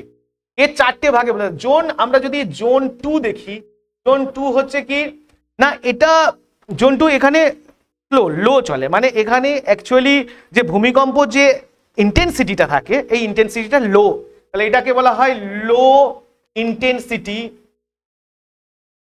লো ইন্টেন্সিটি জোন। তাহলে এটাকে কি বলবো, যে দ্বিতীয় যে জোনটা আছে জোন নাম্বার 3, এটাকে বলবো মডারেট, মডারেট ইন্টেন্সিটি জোন। আচ্ছা জোন নাম্বার 4 এটাকে বলবো sir severe, severe intensity zone. আর জোন নাম্বার 5 এটাকে বলবো sir high, high intensity zone. তাহলে এই জায়গাগুলো ভালো করে বোঝো যে প্রথম তো জোন 2টাকে বলা হয় লো ইন্টেন্সিটি জোন। তাহলে আগে কতগুলো জোন ছিল, ভারতে 5টা ভূমিকম্প জোন ছিল, এখন ভূমিকম্প জোনের সংখ্যা 4টি, একটাকে বাদ দেওয়া হয়েছে। কে করেছে এটা? Delhi disaster management university, sorry authority. এটা জোন 2টা হচ্ছে লো ইন্টেন্সিটি জোন। ইন্টেন্সিটি মানে হচ্ছে স্যার তীব্রতা, তো ভূমিকম্পের তীব্রতা স্যার এখানে লো থাকে। জোন 3 হচ্ছে মডারেট ইন্টেন্সিটি জোন, 5 হচ্ছে স্যার 4 হচ্ছে সেভার ইন্টেন্সিটি জোন, মানে মডারেট থেকে একটু বেশি, হাইয়ের থেকে একটু কম। আর এটা হচ্ছে স্যার হাই ইন্টেন্সিটি জোন। এইগুলোকে এবার ছবিতে দেখো যদি, স্যার 2 হচ্ছে কম, সব থেকে কম কোথায় দেখতে পাচ্ছ? এই জায়গাটা। সব থেকে কম ইন্টেন্সিটি জোন হচ্ছে কোথায় কোথায় আছে দেখো, এই জায়গা, এই জায়গা, এইটা। এটা হচ্ছে জোন, জোন হচ্ছে 2, যেখানে কম ভূমিকম্প চলে হয়। আচ্ছা মডারেট যেটা ইয়েলো, এখানে এখানে এই জায়গাগুলো হচ্ছে মডারেট ইন্টেন্সিটি জোন। তুমি দেখতে পাবে, বাড়িতে গিয়ে একবার পিকচারটা করে রাখবে, মনে রাখবে। আর এটা হচ্ছে স্যার সেটা হচ্ছে সেভার, সেভার ইন্টেন্সিটি জোন গুলো চলে, মোটামুটি চলে। স্যার জোন 5-এ দেখো রেড জোন, যেখানে সব থেকে ভারতবর্ষের সব থেকে বেশি ভূমিকম্প হয়। কোথায় স্যার? দেখো গুজরাট, দেখো স্যার জম্মু অ্যান্ড কাশ্মীরের কিছু অংশ, এটাকে জম্মু অ্যান্ড কাশ্মীর, হিমাচল প্রদেশের কিছু অংশ। আচ্ছা এখানে দেখো পুরোপুরি লাল হয়ে আছে কি? আসাম। তাহলে আসামে কেন হবে স্যার? ওইখানে যে মধ্য পৃথিবীর পার্বত্য বলয়টা আসছিল, সেটা তো স্যার এখান দিয়ে আসামকে ছুঁয়ে যাচ্ছিল না, তার মানে আসামকে তো নেবেই, এই জন্য এ পুরো লাল হয়ে আছে। ঠিক আছে স্যার, এবার এটা দেখা, এখান থেকে আমরা যদি দেখি, বোঝা গেছে স্যার? এখানে তার মানে এই রেড জোন কোনগুলো? এবার তোমাকে কোশ্চেন করতে পারে যে ভারতের কোন রাজ্যে সব থেকে বেশি ভূমিকম্প হয়ে থাকে, তো তোমাকে কোন কোন রাজ্যে সব থেকে বেশি ভূমিকম্প হয়ে যায় এটা তুমি প্রথমে বলবে। Gujarat, Jammu and Kashmir and then Assam. Gujarat, Jammu and Kashmir, Assam, red zone এই এলাকাগুলোই আছে। তাহলে গুজরাট, জম্মু অ্যান্ড কাশ্মীর, আসাম, ভারতে এই 3টে রাজ্যে সব থেকে বেশি ভূমিকম্প হয়ে থাকে। ভারতের কোন রাজ্যগুলি সব থেকে বেশি ভূমিকম্প হয়ে থাকে? 3টে রাজ্যে। এটা হচ্ছে মেপে দেখো, গুজরাট, এখানে হচ্ছে জম্মু অ্যান্ড কাশ্মীর এন্ড আসাম। এর থেকে এবার তোমাকে যদি কোশ্চেন্স করে, স্যার ভারতবর্ষে ছেড়ে আমি কথা ছাড়লাম যে ভারতবর্ষের 3টে অঞ্চলে সব থেকে বেশি, এবার দুটো কোশ্চেন এর সাথে অ্যাড হয়ে যায় যে পৃথিবীর সব থেকে কোন শহরে বেশি ভূমিকম্প হয়, আর পৃথিবীর কোন দেশে সব থেকে, দেশ আর শহর দুটো কিন্তু ডিফারেন্স। যদি তোমাকে বলে পৃথিবীর কোন দেশে সব থেকে বেশি ভূমিকম্প হয়, দ্যাট ইজ কল্ড জাপান। আর যদি বলে পৃথিবীর কোন শহরে সব থেকে বেশি ভূমিকম্প হয়, তার নাম আমেরিকার ফিলাডেলফিয়া, আমেরিকার ফিলাডেলফিয়া, আমেরিকার ফিলাডেলফিয়া। ঠিক আছে, তো এটা ভালো করে মনে রাখবে। একটা হচ্ছে স্যার শহর যদি বলে তাহলে আমেরিকার ফিলাডেলফিয়া, শহর যদি বলে আমেরিকার ফিলাডেলফিয়া। ওহ তো জড়িয়ে যায় গো, আমেরিকার ফিলাডেলফিয়া। আর যদি স্যার দেশ বলে তাহলে জাপান, জাপানে মাঝে মাঝেই স্যার ভূমিকম্প, মানে 1 ঘন্টা 8 ঘন্টা ছাড়াই ছাড়াই ভূমিকম্প হয়ে যায়। ঠিক আছে, এই জন্য এদের বাড়িগুলো কি করে রেখেছে, কাঠের তৈরি হয় বেসিক্যালি, মানে পাকা বাড়ি হলে পড়ে যাবে, কাঠের হলে আবার গুড়িয়ে গাড়ি আবার তৈরি করা যাবে। ঠিক আছে, এইটা হচ্ছে শহর ফিলাডেলফিয়া, আর দেশ হচ্ছে জাপান, যেখানে প্রচুর পরিমাণে ভূমিকম্প হয়। এটা ইম্পর্টেন্ট। আর আমাদের ভারতবর্ষের তাহলে জোনগুলো দেখে নিলে কোথায় হয় ভূমিকম্প গেলে। আচ্ছা ভূমিকম্প এক ছেড়ে আমি একটু যাচ্ছি, এখানে বলে দিচ্ছি এর মধ্যে সুনামিটা এখন করাবো না, সুনামি আলাদা করব। তবুও সুনামির জন্য ভারতে একটা জায়গা আছে যেখানে সুনামির পরিমাপ করা হয়, সেটা কোথায় নাম বলো? হায়দ্রাবাদে। হায়দ্রাবাদে সুনামি কেন্দ্র আছে, ঠিক আছে, সেখানে সুনামি নিয়ে রিসার্চ হয়, সুনামি আসবে কখন যাবে কখন সেটা বোঝা যায়। আচ্ছা এখান থেকে আমরা বেরিয়ে যাচ্ছি, একদম। তাহলে আমরা তরঙ্গ করলাম, কি কি করলাম দেখো। ফার্স্ট ভূমিকম্প কাকে বলে, সেকেন্ড করলাম কি স্যার ভূমিকম্পের কারণ কি, থার্ড করলাম ভূমিকম্প তরঙ্গ, থার্ড ভূমিকম্প কেন্দ্র উপকেন্দ্র তরঙ্গ, তারপরে বলয় করলাম, জোন করে নিলাম। তার মানে আমরা এরপর যেটা দেখবো, তাহলে ভূমিকম্পের জোন হয়ে গেছে, বলয় হয়ে গেছে। এরপর দেখবো পরিমাপ। ভূমিকম্প আমরা কিসের সাহায্যে পরিমাপ করি? দেখো এটা ভূমিকম্প পরিমাপ করতে গেলে আমরা যেটা লাগে সেটা হচ্ছে সিসমোগ্রাফ না সিসমোগ্রাম। সিসমোগ্রাম। তো এই সিসমোগ্রাম না সিসমোগ্রাফ আগে আগে আগে বুঝে নিতে হবে। যেখানে গ্রাফ থাকে সেখানে গ্রাম থাকে, ঠিক আছে? তাহলে ওটা কি হবে? গ্রাফ, সিসমোগ্রাফ হবে। বাটা বোঝা গেছে? এটার নাম হচ্ছে কি সিসমো। এটা দেখো এইটাকে গ্রাম বলছে, এই যে এই পুরো পিকচারটাকে। কিন্তু এই টোটাল জিনিসটাকে কি বলবো? টোটাল জিনিসটাকে বলবো সিসমোগ্রাফ। এটাকে গ্রাম বলবো, যেটা গ্রাফ হয়, যেটা গ্রাফ ওঠে সেটাকে গ্রাম বলবো। আর টোটালটাকে কি বলবো? মেশিনটাকে সিসমোগ্রাফ। এই টোটালটা হচ্ছে স্যার সিসমোগ্রাফ যন্ত্র। ভালো বোঝা গেছে? এই মেশিনটার এই যে যন্ত্রটা স্যার, এখানে একটা এই ওপর থেকে একটা ওয়েট মাপক দেওয়া থাকে, আর এর সাথে এটা দাগ কাটার জন্য একটা ছোট পয়েন্ট থাকে, আর এই পেপারটা ঘুরতে থাকে। এই পেপারটাকেই বলা হয়, এই যে পেপারের উপরে এই যে তরঙ্গের যে ওঠানামা ছবিগুলো দেখতে পায়, এই ওঠানামা ছবিগুলো যে তরঙ্গতে দেখতে পায় তাকে বলা হয় সিসমোগ্রাম। ঠিক আছে? সিসমোগ্রাম। এই তরঙ্গটা যখন ওঠানামা করছে তাকে বলা হয় সিসমোগ্রাম। তো এই তরঙ্গটা যদি দেখি তাহলে একটা সিসমোগ্রামে দেখি, এই পুরো যন্ত্রটাকে বলা হয় সিসমোগ্রাফ। তাহলে ভূমিকম্প, এই সিসমোগ্রাফ আর গ্রামের পার্থক্যটা বুঝতে পারলে, যেখানে গ্রাফ তৈরি হয় সেটাকে গ্রাম বলবো, আর যেটা যন্ত্রটাকে নাম কি? হ্যাঁ, তাহলে ভূমিকম্প মাপার যন্ত্রের নাম কি? এতে কি ধরা পড়ে? ভূমিকম্পের প্রাবল্য, ভূমিকম্পের তীব্রতা, এর সাহায্যে মেজারমেন্ট করতে পারি ভূমিকম্পকে। ঠিক আছে স্যার? এবার এই পরিমাপকে যদি আমরা দেখি একটু ভালো করে, তাহলে আমরা একটু দেখে নিই স্যার, এখানে দুটো স্কেলও ইউজ করা হয়। তার মানে এই দেখো, এটা তো আমরা সিসমোগ্রাম আর সিসমোগ্রাফ করে ফেললাম না, এটা যন্ত্র। কিন্তু এই যন্ত্রে যে এইটাকে ব্যবহার আমরা করছিলাম, সরি এটা কোথায় ছিল,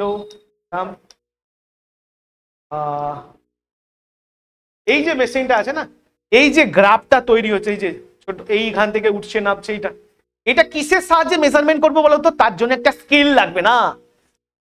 তার জন্য তোমাকে বলবে স্যার ভূমিকম্পের তরঙ্গকে ধরা যায় কার সাহায্যে, কোন যন্ত্রের সাহায্যে? সিসমোগ্রাম সাহায্যে, সিসমোগ্রাফের সাহায্যে, সিসমোগ্রাফের সাহায্যে। এবার বলছে এই যে যন্ত্রতে যে দাগটা বা তরঙ্গের যে গ্রামেতে যে তরঙ্গটা কাটা হচ্ছে, যে চিত্রটা কাটা হলো, এইটাকে মেজারমেন্ট করব যার মাধ্যমে, সেটার নাম হচ্ছে স্কেল। এই স্কেল স্যার অনেক রকমের হতে পারে, দুটো মেজার স্কেল হয়, একটার নাম হচ্ছে স্যার মার্সেলি স্কেল আর একটার নাম হচ্ছে স্যার রিক্টার স্কেল। এবার আমরা এইখানে আসবো যে স্যার মার্সেলি আর রিক্টার স্কেলটা কি হয় বেসিক্যালি। তার মানে একে আলাদা করে আর এখানে নয়। তুমি অনেক সময় ভাবতে পারো স্যার এই স্কেল দিয়ে শুধু ভূমিকম্প মাপা হয়, ঠিক আছে, ভূমিকম্পের কাছে গিয়ে না, ওই যে তরঙ্গর যে ওয়েভলেন্থটা দেখতে পাচ্ছি সেখানে না, এটাকে বলে রিক্টার স্কেল। এই রিক্টার স্কেল স্যার 10 পর্যন্ত থাকে। কত থেকে কত? 1 থেকে 10 পর্যন্ত ইউনিট থাকে। প্রত্যেকটা ইউনিট বাড়া মানে স্যার আগের থেকে তার 10 গুণ বেড়ে যাওয়া, এটা সব থেকে এর বেটার। মানে যদি একে থাকে ভূমিকম্পের তীব্রতা আমি তো দেখলাম, শক্তির মাত্রা দেখলাম স্যার 2, তখন এর থেকে এর তুমি ভাববে 2 মানে 1 বেড়েছে, না, এর 10 গুণ বেড়ে গেছে।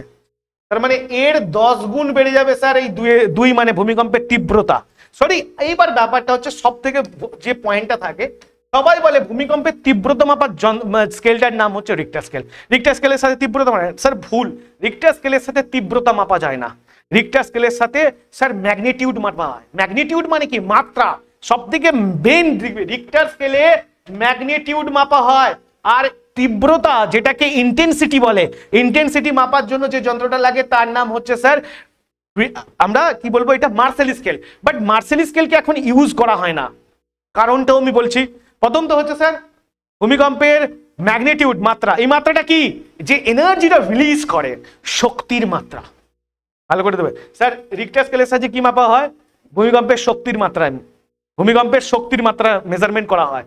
এই মাত্রাটা স্যার 1 ডিগ্রি থেকে, এটা পুরো স্কেলটা স্যার প্রথমে আগে স্কেলের ডেফিনেশন থাকে। স্কেলটা হচ্ছে 1 থেকে 10 পর্যন্ত ইউনিট থাকে। একটা ইউনিট যদি বাড়ে 1 থেকে আর একটা ইউনিটে যায় তাহলে তার 10 গুণ, আগের থেকে 10 গুণ বৃদ্ধি পায়। তার মানে অনেকেই ভাবতে পারে যে 1 বেড়েছে কিছুই হবে না, না, তার 10 গুণ বেড়েছে অ্যাকচুয়ালি। আচ্ছা, এর মধ্যে সব থেকে মানে এখান থেকে মেজর স্ট্রং হয়ে যায় ভূমিকম্প 7 থেকে। তো তোমাকে কোশ্চিন এটাও করতে পারে যে রিক্টার স্কেলে কোথা থেকে ভূমিকম্পের কারুকার্য, মানে ভূমিকম্পের যে ধ্বংসলীলা, এটা সব থেকে মানে বেশি শুরু হয় এটা 7 থেকে। 7-এর ওপরে যত যাবে তত ভূমিকম্পের স্যার মাত্রা, শক্তির রিলিজের মাত্রা বাড়তে থাকে। তাহলে নিচে যখন 6 দেবে মোটামুটি স্যার এতে ক্ষয়ক্ষতি কিছু হয় না। ক্ষয়ক্ষতি শুরু হয় ভূমিকম্পের কত থেকে? 7 থেকে, এটা পরীক্ষায় আসে। তো 7 থেকে ক্ষয়ক্ষতি শুরু হয় রিক্টার স্কেলে। যদি আমরা রিক্টার স্কেলেতে ভূমিকম্পের মাত্রা দেখি 7, তাহলে তুমি বলবে ক্ষয়ক্ষতি শুরু হয়ে গেল। এরপরে যত উপরে উঠবে ক্ষয়ক্ষতি বাড়বে, আর নিচে লাগবে মডারেট। এবার আসি স্যার রিক্টার স্কেলের সঙ্গে, আর এটাকে বলে মার্সেলি স্কেল। রিক্টার স্কেলের আবিষ্কর্তার নাম হচ্ছে sir AF Richter, sir sorry Charles F Richter. Richter স্কেলের আবিষ্কর্তার নাম হচ্ছে চার্লস এফ রিক্টার। ইনি এই রিক্টার স্কেলটা আবিষ্কার করেন 1935-এ, 1935 সালে রিক্টার স্কেল আবিষ্কার হয়। তাহলে চার্লস এফ রিক্টার, ইনি ফার্স্ট রিক্টার স্কেল আবিষ্কার করেন। চার্লস এফ রিক্টার, ওনার নাম অনুসারে এই স্কেলটার নাম হয় রিক্টার স্কেল। এটা উনি 1935-এ এই স্কেলটা আবিষ্কার করেন। আর এটাকে বলা হয় স্যার মার্সেলি স্কেল। ইনি মার্সেলি এই স্কেলটা আবিষ্কার করেন বলে তাই মার্সেলি স্কেল। নেক্সট, এই স্কেলে অ্যাকচুয়ালি মাপা হয় ইন্টেন্সিটি বা তীব্রতা। তোমাকে যদি বলে যে ভূমিকম্পের তীব্রতা মাপতে গেলে কোন স্কেল ব্যবহার করা হয়? মার্সেলি। বাট এটা এখন ইউজ করা হয় না, তার কারণটা বোঝো। মার্সেলি স্কেল ইউজ করতে গেলে অ্যাকচুয়ালি ইন্টেন্সিটি বা তীব্রতা কিসে হয়? যেখানে যেখানে ধ্বংস হয় সেই ধ্বংসর ছবি দেখে এই স্কেল ডিসাইড করতো যে আচ্ছা এখানে তাহলে ভালোই ভূমিকম্প হয়েছে, মানে যদি ছবি। এই জন্য দেখো এই স্কেলের সঙ্গে ছবি যুক্ত আছে। এই ঘরটা যখনই দেখতে পাচ্ছ মোটামুটি পড়ে আছে, মানে ঘর আছে দেখতে পাচ্ছ, ঘরটা পুরো ধ্বংস করে গেছে, তখন এখানে মার্সেল স্কেলে দেখাচ্ছে এটা 9 পয়েন্ট গ্রেটার।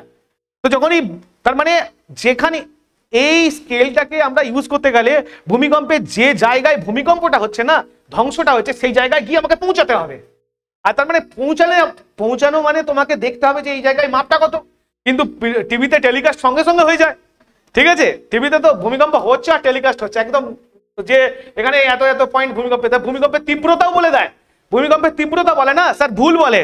ভূমিকম্পের তীব্রতাটা ভুল বলে, তার কারণ ওইখানে ওই জায়গায় উনি পৌঁছাতে পারেননি, ওখানে তো তোমাকে পৌঁছাতে হবে গিয়ে, সেটাই বুঝতে পারছে না। তার মানে যে ধ্বংসটা দেখে তীব্রতা প্রকাশ করা হয়, সেই জন্যই রিক্টার স্কেল, মার্সেলি স্কেলকে এখন সেভাবে ইউজ করা হয় না, আমরা দেখি sir Richter scale. Clear sir? বোঝা গেছে রিক্টার স্কেল আর মার্সেলি স্কেল। আচ্ছা, মার্সেলি স্কেলে স্যার 1 থেকে 12 পর্যন্ত থাকে, আর এখানে ধ্বংস শুরু হয় যায় 6-এর পর থেকে। এখানেও ধ্বংস শুরু হয় 6-এর পর থেকে। মানে এই মার্সেলি স্কেলে 1 থেকে 12 ইউনিট থাকে, আর রিক্টার স্কেলে 1 থেকে 10 ইউনিট থাকে, ঠিক আছে? মার্সেলি স্কেল আর রিক্টার স্কেলের মধ্যে ডিফারেন্স হয়। তাহলে এটাকে বলা হয় পরিমাপ। আমরা কিসে পরিমাপ করি? প্রথমে seismogram, Richter scale and Mercalli scale. Clear sir? Next আসবো স্যার, এরপরে আসবো আমরা কি দেখবো, এরপরে আসবো স্যার, হ্যাঁ না দেখে নিই উপরে কিছু আছে নাকি, কি দরকার, আর কিছু দরকার নেই। এরপরে যেটা আসবো সেটাকে বলবো আমরা স্যার রেখা, ভূমিকম্প রেখা। এটা খুব ইম্পর্টেন্ট, ভূমিকম্প রেখা পরীক্ষায় আসে। ভূমিকম্প রেখা, এই আসতে ভূমিকম্প রেখা যে লাইন্স বা আর্থওয়ার্ক লাইন্স যেটাকে বলে, এটা খুবই এখান থেকে কোশ্চেন আসে। আর্থওয়ার্ক লাইন্স, তো ভূমিকম্প রেখাকে স্যার আমরা দুটো ভাগে, এটা পরীক্ষায় দুটোই পড়ে স্যার, একটা আইসোসিসমাল আর একটা হোমোসিসমাল।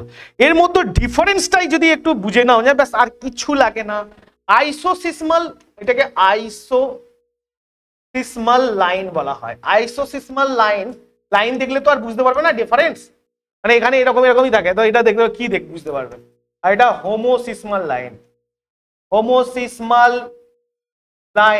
আইসোসিসমাল লাইন আর হোমোসিসমাল লাইনের মধ্যে একটাই জিনিস দেখো, ভূমিকম্পের, পৃথিবীর যেসব জায়গার ভূমিকম্পের তীব্রতা সমান থাকে সেই জায়গাগুলোকে যে রেখা দ্বারা জয়েন করা হয়, এই রকম একটা পরিকল্পিত বা কাল্পনিক রেখাকে তার কি বলা হয়?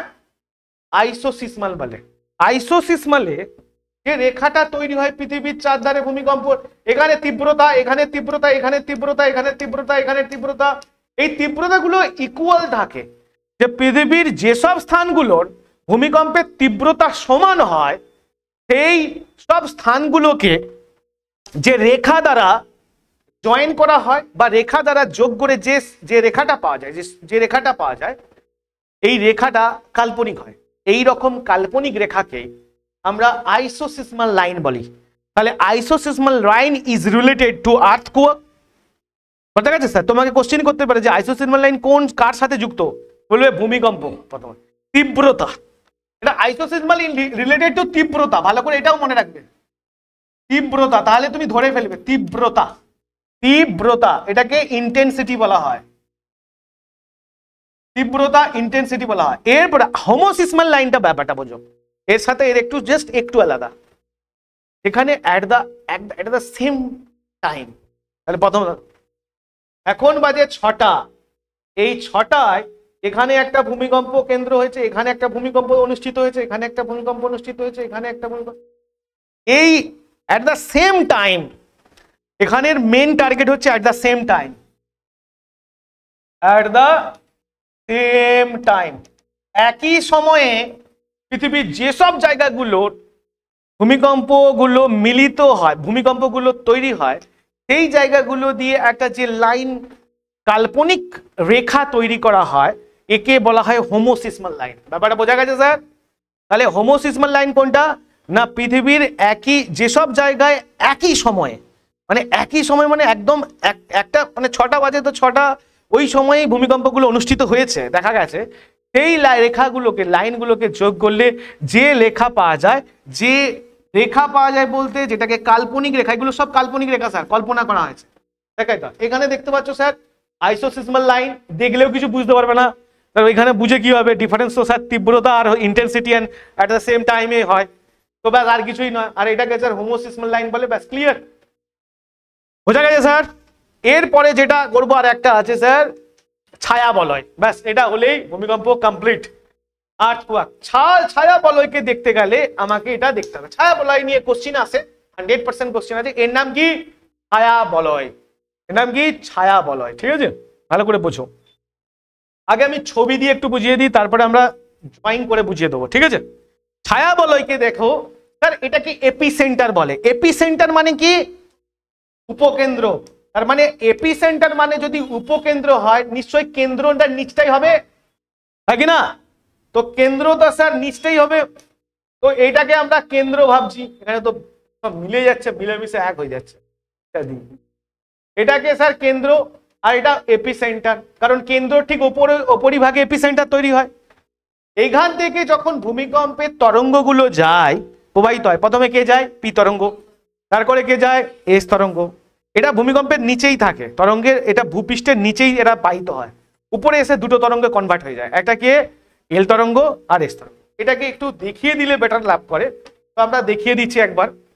যেমন ডায়াগ্রামটা আগেই দেখানো উচিত ছিল, তো এই রকম করতে করতে আমরা এই রকম যেতে যেতে এই রকম হয়। তো এটাকে বলা হয় স্যার ভূমিকম্পের পুরো টোটাল যেটাকে আমরা দেখি। তাহলে এইখান পর্যন্ত যদি আমি এটাকে নিই, এটাকে বলা হয় পি তরঙ্গ। এই জায়গা থেকে এটাকে বলা হয়, এটাকে পি তরঙ্গ বলবো, এটাকে এস তরঙ্গ বলবো, আর এইখান থেকে এটাকে বলবো স্যার এল তরঙ্গ। ঠিক আছে স্যার? তাহলে এটা পি, পি এর দেখো এবার ভালো করে শোনো, এইখান থেকে এই জায়গাটার যে দূরত্ব, এই দূরত্বকে কি বলবো? ওয়েভলেন্থ। ওয়েভলেন্থ বলবো না। আর এই যে আপ ডাউন যতগুলো করছে, এটার নাম কি? কম্পাঙ্ক, ফ্রিকোয়েন্সি। ফ্রিকোয়েন্সি মানে কি? যতটা কম্পন হয়, কম্পাঙ্ক মানে কম্পন যত হয়, ঠিক আছে, তাকে ফ্রিকোয়েন্সি বলে। তো এই যে কম্পনটা কার বেশি, ফ্রিকোয়েন্সি এর মধ্যে কার বেশি বলো? ফ্রিকোয়েন্সি কার বসে এর মধ্যে?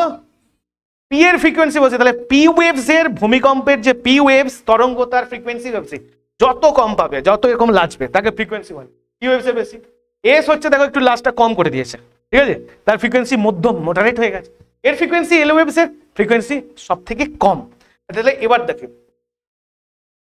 স্পিড কার বেশি? পি এর স্পিড বেশি। তাহলে এবার যদি স্পিড পি এর বেশি হয় তাহলে যত আগে যাবে স্পিড কমতে থাকছে, এল এর কম হবে, এল এর কম। আচ্ছা, তার মানে স্পিডের সঙ্গে স্যার ফ্রিকোয়েন্সির কোনো সম্পর্ক আছে? স্পিডের সঙ্গে ফ্রিকোয়েন্সির কোনো সম্পর্ক আছে? এটা স্যার প্রপোর্শনাল, প্রপোর্শনাল। ব্যাপারটা বোঝা গেছে তো? এবার ব্যাপারটা দেখো, তাহলে এইটাকে বলে ওয়েভ লেন্থ, ওয়েভ লেন্থ এটাকে বলে স্যার ওয়েভ লেন্থ, এটাকে বলে ফ্রিকোয়েন্সি, এটাকে ফ্রিকোয়েন্সি বলে, এটাকে ওয়েভ লেন্থ বলবো। তাহলে ওয়েভ লেন্থকে আমরা তরঙ্গ দৈর্ঘ্য, যেটাকে তরঙ্গ দৈর্ঘ্য বলে, একটা ফ্রিকোয়েন্সি মানে কম্পাঙ্ক। আচ্ছা, এবার যদি আমরা বলি স্যার কোনো একটা তরঙ্গের, ভূমিকম্পের তরঙ্গের আমরা গতিবেগ বের করব। গতিবেগ মানে কি? ভেলোসিটি। এটা ইকুয়াল টু কি? ফ্রিকোয়েন্সি আর ল্যামডা। এটাকে বলা হয় কি না, কি বলবো, কি বলবো এটাকে? তাহলে এটা মানে কি? তরঙ্গ। গতিবেগ সমান ভেলোসিটি সমান ফ্রিকোয়েন্সি ইন্টু ল্যামডা, মানে এটাকে তরঙ্গ দৈর্ঘ্য। তাহলে তরঙ্গ দৈর্ঘ্য সমান গতিবেগ সমান কোন তরঙ্গের গতিবেগ সমান ফ্রিকোয়েন্সি মাল্টিপ্লাই। এবার ব্যাপারটা আমি যদি স্যার এর সাথে এর সমানুপাতিক, তো না, তাহলে ভেলোসিটির সঙ্গে ফ্রিকোয়েন্সি সমানুপাতিক, আবার ভেলোসিটির সাথে তরঙ্গ দৈর্ঘ্য সমানুপাতিক। তাহলে ভেলোসিটির সাথে গতিবেগের সাথে এই তরঙ্গের গতির সাথে এটা সমান, এটাকে যদি আউট করে দিই, আবার এটাকে যদি আউট করে দিই, এটাও সমান, সমানুপাতিক দুটোই না, প্রপোর্শনাল। এবার ব্যাপারটা তার মানে ভেলোসিটি যদি বাড়ে ফ্রিকোয়েন্সি বাড়বে, ভেলোসিটি যদি কমে ফ্রিকোয়েন্সি কমবে, ভেলোসিটি যদি আচ্ছা তরঙ্গ দৈর্ঘ্য যদি বাড়ে ভেলোসিটি বাড়বে। কি করে বাড়বে? এবার দেখো, এখানে হচ্ছে গতিবেগকে কনস্ট্যান্ট করে দেওয়া হয়। এর গতি কত আছে? পি এর গতি কত? পি তরঙ্গের গতি কত? 6 থেকে 14 পর্যন্ত। তার মানে এটা আপ ডাউন নয় স্যার, আমি কোথাও 6 মানে যদি কেন্দ্রমণ্ডলে দেখি পি তরঙ্গের গতি বেশি হচ্ছে, গুরুমণ্ডলে সেটার একটা মেজারমেন্ট থাকে, ভূত্বকের একটা মেজারমেন্ট, ভূত্বকে যাই থাক না কেন সেটা তো ইকুয়াল থাকবে, সেটা তো চেঞ্জ হবে না। এই জন্যই 6 থেকে 14 বলেছে, মানে এটা এক জায়গায় বাড়ছে না, একটা জায়গায় কোথাও 6 থেকে 14 পর্যন্ত। তার মানে আমরা যদি দেখি তাহলে এখানটায় ভূত্বককে দেখে এখানে 6.5 এখানে পি তরঙ্গের গতি আছে। আচ্ছা, পি তরঙ্গের গতি কি বাড়বে কমবে? ভূত্বকে বাড়বে কমবে না তো, তার মানে এটা কনস্ট্যান্ট। আর যদি কনস্ট্যান্ট থাকে তাহলে কি হবে না, আমরা ফ্রিকোয়েন্সি আমরা তাহলে ফ্রিকোয়েন্সি আর হচ্ছে ল্যামডার মধ্যে, ফ্রিকোয়েন্সি আর তরঙ্গ দৈর্ঘ্যের মধ্যে, কম্পাঙ্ক আর তরঙ্গ দৈর্ঘ্যের মধ্যে ইনভার্সালি প্রপোর্শনাল হয়ে যায় না? তাহলে এখানে কিছু নেই মানে কি আছে? কিছু নেই মানে কি আছে? এক। কিছু নেই মানে এক। এবার আমরা ফ্রিকোয়েন্সিকে এখানে লাভিয়ে দিই, তাহলে ফ্রিকোয়েন্সিকে লাভিয়ে দিলে আমরা কি থাকবে? ল্যামডা এখানে থাকবে। এটার মানে কি? তরঙ্গ দৈর্ঘ্য। তরঙ্গ দৈর্ঘ্য মানে 1/ফ্রিকোয়েন্সি। তার মানে কি? ফ্রিকোয়েন্সি যদি কমে গতিবেগ, ফ্রিকোয়েন্সি কম, দেখো এটা গতিবেগ তো স্পিড একই, আমি গতিবেগ নয়, তাহলে ফ্রিকোয়েন্সির সঙ্গে তরঙ্গ দৈর্ঘ্য কি হবে? ইনভার্সালি প্রপোর্শনাল। তরঙ্গ দৈর্ঘ্য যদি কমে ফ্রিকোয়েন্সি বাড়বে, ফ্রিকোয়েন্সি যদি কমে তরঙ্গ দৈর্ঘ্য। এই জন্য এই কেস, বুঝতে পেরেছো? এবার কেসটা বুঝতে পেরেছো? এখানে তুমি বলছো স্যার ফ্রিকোয়েন্সি বেশি তরঙ্গ দৈর্ঘ্য কম, মানে গতিবেগ ইকুয়াল সেম আছে না? বুঝে গেছে স্যার? এবার দেখো, এটাকে বলা হয়, এটা পি তরঙ্গ, এটা এস তরঙ্গ, এটা এল তরঙ্গ। Clear sir? আর কিছু এখানে বোঝার দরকার নেই, একদম আমরা চলে যাই ভূমিকম্প জোনেতে। আচ্ছা, নেক্সট আসি স্যার এটা এপিসেন্টার। এই যে এপিসেন্টার থেকে যে ওয়েভস গুলো বেরোয়, এই ওয়েভস গুলো কি বেরোয়? P waves, S waves. তাহলে এখান থেকে যে এপিসেন্টার থেকে যে ওয়েভস গুলো পি এস ওয়েভস বেরোচ্ছে, ঠিক আছে? আমরা দেখেছি স্যার, আমরা এর আগের ক্লাসেই দেখেছি যে একটা জায়গায় গিয়ে পি আর এস ওয়েভস আর আটকে যায়, গতি বিক্ষেপ ঘটে। ভূ অভ্যন্তরে কোন স্তরেতে গিয়ে পি আর এস ওয়েভস এর গতি বিক্ষেপ ঘটে? গুটেনবার্গ বিযুক্তি, যেটা কত কিলোমিটারে থাকে? 2900 কিলোমিটারে অবস্থান করে, ঠিক আছে? তার মানে এই যে 2900 কিলোমিটার যেটা থাকছে সেটা গুটেনবার্গ, এটা কেন্দ্রমণ্ডল। তাহলে কেন্দ্রমণ্ডলের ঊর্ধ্ব কেন্দ্রমণ্ডল দিয়ে তো যেতেই পারে না, কারণ ঊর্ধ্ব কেন্দ্রমণ্ডল কি তরল অবস্থায় থাকে, আর যে তার একদম ভেতরে যেটা অন্তঃকেন্দ্রমণ্ডল সেটা কঠিন অবস্থায় আছে, সেখান দিয়ে যায়। কিন্তু তার মানে কি তরল পদার্থ আছে না, ওখানে উল্টো পাল্টা হয়ে যাচ্ছে সেই জায়গাটা। এবার তোমার কাছে দেখো, আমরা দেখেছি স্যার এত বড় তরমুজকে মিডিল থেকে কেটে দিলাম, তাহলে ওপরে যেটা আসছে সেইটা এইটা ধরে নাও। পৃথিবী এরকম গোল, পৃথিবীর মাঝখান দিয়ে কেটে দিলাম, যে ওই যে মাঝখান দিয়ে কেটে তরমুজের মাঝখান দিয়ে করে তোমাকে দিল না, এটা তরমুজ টাকার ভেতরে এটাকে এরকম করে খায়, তো পৃথিবী গোল ছিল, তাকে মাঝখান দিয়ে কেটে দিয়েছি, মাঝখান থেকে এটা টপ ভিউ। মাঝখানে যদি তরমুজটা ধরে থাকো, পৃথিবীটা ধরে থাকো, তার টপ ভিউ মানে ওপর থেকে তুমি দেখছো এটা, কারণ বোঝা গেছে? তাহলে এইটা হচ্ছে সলিড ইনার কোর, এইটা আউটার কোর, তার মানে এটাকে কি বলবো, কেন্দ্রমণ্ডল। এটা হচ্ছে অন্তঃকেন্দ্রমণ্ডল, এটা বহিঃকেন্দ্রমণ্ডল, এটা হচ্ছে স্যার মেন্টাল গুরুমণ্ডল, আর এটা ক্রাস্ট। ব্যাস ক্লিয়ার স্যার, বোঝা গেছে? এবার দেখো এখান থেকে, আচ্ছা ক্রাস্ট যদি আমরা এটাকে তো আমরা ক্রাস্ট ভাবছি বাইরে, তো এটা এপিসেন্টার, এখান থেকে ভূমিকম্প তৈরি হচ্ছে, এখান থেকে ছড়িয়ে পড়ছে চারধারে, ছড়িয়ে পড়তে পড়তে এইরকম ছড়িয়ে পড়তে পড়তে এখানেও ছড়িয়ে যাবে, এখানেও ছড়িয়ে যাবে। এই ছড়িয়ে পড়ার সঙ্গে সঙ্গে যেটা হবে, সেটা এই গুরুমণ্ডলের যে আউটার কোর আছে, যেটাকে বহিঃকেন্দ্র গুরুমণ্ডল, ওখান থেকে তো বিক্ষিপ্ত হবে, কারণ ওখান থেকেই তো বিক্ষেপণ শুরু হয়। তার কারণ ওই দুটো, এটা তো তরল অবস্থায় থাকে, এই যে তরলটা এই এই এই এটা কিসের অবস্থা থাকে, তরল। এটা কে বিক্ষেপণ করবে? প্রথম তো স্যার এস তরঙ্গ তরলের উপর দিয়ে যেতে পারে না। তো এস তরঙ্গ স্যার কোন তরলের উপর দিয়ে কে তরঙ্গ যেতে পারে? এস তরঙ্গ স্যার পি তরঙ্গ তরল, কঠিন, গ্যাসীয় সবার উপর দিয়ে যেতে পারে। এস তরঙ্গ কেবলমাত্র কঠিন পদার্থের উপর দিয়ে যেতে পারে। তো এস তরঙ্গ তার মানে এখানে আর এন্টার করবে না। এস তরঙ্গ এখানে এন্টার না করলে এ ছিটকে বেরিয়ে যাবে, আর ছিটকে বেরিয়ে যাওয়ার মানে এই যে জায়গায় এখান থেকে আর এইখানে সাইড দিয়ে হয়ে এইখানে চলে আসবে, এটা এস তরঙ্গের জায়গা। আর এখান দিয়ে হলে এইটা এস তরঙ্গ। আচ্ছা এস তরঙ্গ জায়গা যদি এখানে হয়, তার মানে এখানে এস আর যেতে পারছে না, বাট পি ভেতর। এবার দেখো এটা তো স্যার জলীয় পদার্থ, তলের মধ্য দিয়ে পি যেতে পারে, তরলের উপর দিয়ে পি তরঙ্গ যেতে পারে, কিন্তু আচ্ছা তরল পদার্থের উপর দিয়ে কোনো তরঙ্গকে যদি পাঠাও, তার গতি বিক্ষেপ ঘটবে না? কিসের কারণে বলো তো? কিসের কারণে গতি বিক্ষেপ ঘটবে? যার নাম প্রতিসরণ। তরল পদার্থের মধ্য দিয়ে কোনো রেকে পাঠালে, তরঙ্গকে পাঠালে, তার প্রতিসরণ ঘটবে না। আর প্রতিসরণ মানে সে সোজাসুজি না গিয়ে একটু হালকা বেঁকে যায়। প্রতিসরণ কাকে বলে? সোজাসুজি না গিয়ে একটু বেঁকে যাবে। আর এই যে এইখান থেকে যে প্রতিসরণ ঘটে, তাহলে এই দিকে না এসে এ হালকা বেঁকে এইটা দিয়ে পাস করবে। ঠিক আছে স্যার? আর পি তরঙ্গ, এটা কিন্তু পি তরঙ্গের কথা বলছি, এস তো আর যাবে না, এস এখান থেকে বন্ধ। এই পুরো জোনটাকে স্যার এস তরঙ্গ আর যাবে না, এই পুরো জোনটা ভালো করে শোনো, এই যে এখানে দেখানো হয়েছে এটা এস তরঙ্গ, এই পুরো জোনটা আর যাবে না, যেতে পারবে না। এস তরঙ্গ এখান থেকে এখান পর্যন্ত আর যেতে পারবে না, এখানে এসে আটকে গেল এস তরঙ্গ। তার মানে এস তরঙ্গের ছায়া দৈর্ঘ্য, ছায়ার যে মাপটা, পরিমাপটা কত? 100। এটা কিন্তু এটা একটু মেজারমেন্টটা হবে ভুল, 105 ডিগ্রি। 105 থেকে আর একটা 105, 105 ডিগ্রি থেকে 100, মানে এটা যদি 0 ডিগ্রি ধরা হয়, এরকম করতে করতে আস্তে আস্তে 105 ডিগ্রি আসবে। তাহলে 105 ডিগ্রি থেকে আর অপোজিট 105 ডিগ্রি পর্যন্ত এস তরঙ্গকে স্যার এই জায়গাতে এস তরঙ্গকে এই ডিগ্রিতে বলবে, এই জায়গাতে এস তরঙ্গকে ভূমিকম্প লেখো বা যন্ত্রের সাহায্যে, বা যেটাকে আমরা সিসমোগ্রাফ বলবো, এর সাহায্যে আমরা এস তরঙ্গকে ধরতে পারি না এই জায়গায় 105 থেকে 105 ডিগ্রি। এই জন্য এই ঠিক ভূমিকম্প কেন্দ্রের অপোজিট ডাইরেকশনে অবস্থিত 105 থেকে 105-এর মধ্যে যে তরঙ্গ চলাফেরা করতে পারে না বা তাকে ধরা পড়ে না, এটাকে ওই তরঙ্গ, এস তরঙ্গ ধরা পড়ে না, তার মানে এই অঞ্চলটাকে এস তরঙ্গের ছায়া দৈর্ঘ্য বলা। এস তরঙ্গের যেটাকে শ্যাডো জোন, ছায়া ছায়া ছায়া ছায়াপথ বা শ্যাডো জোন বলা হয়, এটাকে শ্যাডো জোন বলা। বোঝা গেছে স্যার? এবার পি তরঙ্গের কথা আসছে স্যার। পি তরঙ্গ তো এটা তো এখানে জলীয় পদার্থ বলে ছিটকে বেরিয়ে যায়, আর তো ঢুকতে পারবে না, তাহলে এটাকে আর দেখে বোঝাবে। কিন্তু এস তরঙ্গ তো আর ঢুকতে পারবে না, কিন্তু পি তরঙ্গ তো এখান দিয়ে স্যার প্রবাহিত হতে স্যার গতি বিক্ষেপ ঘটে, এটা সোজাসুজি না হয়ে বিক্ষেপণ ঘটে, তার মানে প্রতিসরণ ঘটে, এইটা দিয়ে বেরোয়, এটা দিয়ে আসে, এটা দিয়ে, আর ভেতরে তো আরো বিক্ষেপণ হবে এরকম করে। তার মানে এখান থেকে এখান পর্যন্ত পি তরঙ্গ আবার দেখা যায়, বাট পি তরঙ্গ এখান থেকে এখান পর্যন্ত আর দেখা যায় না, কারণ এই গতি বিক্ষেপের কারণে।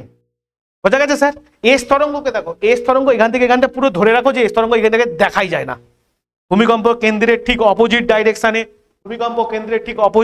ডাইরেকশনে, 105 থেকে 105 পর্যন্ত এস তরঙ্গকে ভূমিকম্প তরঙ্গের মানে লেখো যন্ত্রের সাহায্যে ধরাই পড়ে না।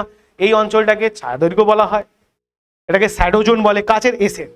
কিন্তু পি এর দেখো, পি এখান থেকে এখান পর্যন্ত এই যে গতি বিক্ষেপণের ফলে এ একটু বাঁকিয়ে আবার এটা দিয়ে বেরোয়, তার মানে এই অঞ্চলটাকে পি কে আর ধরা পড়ে না।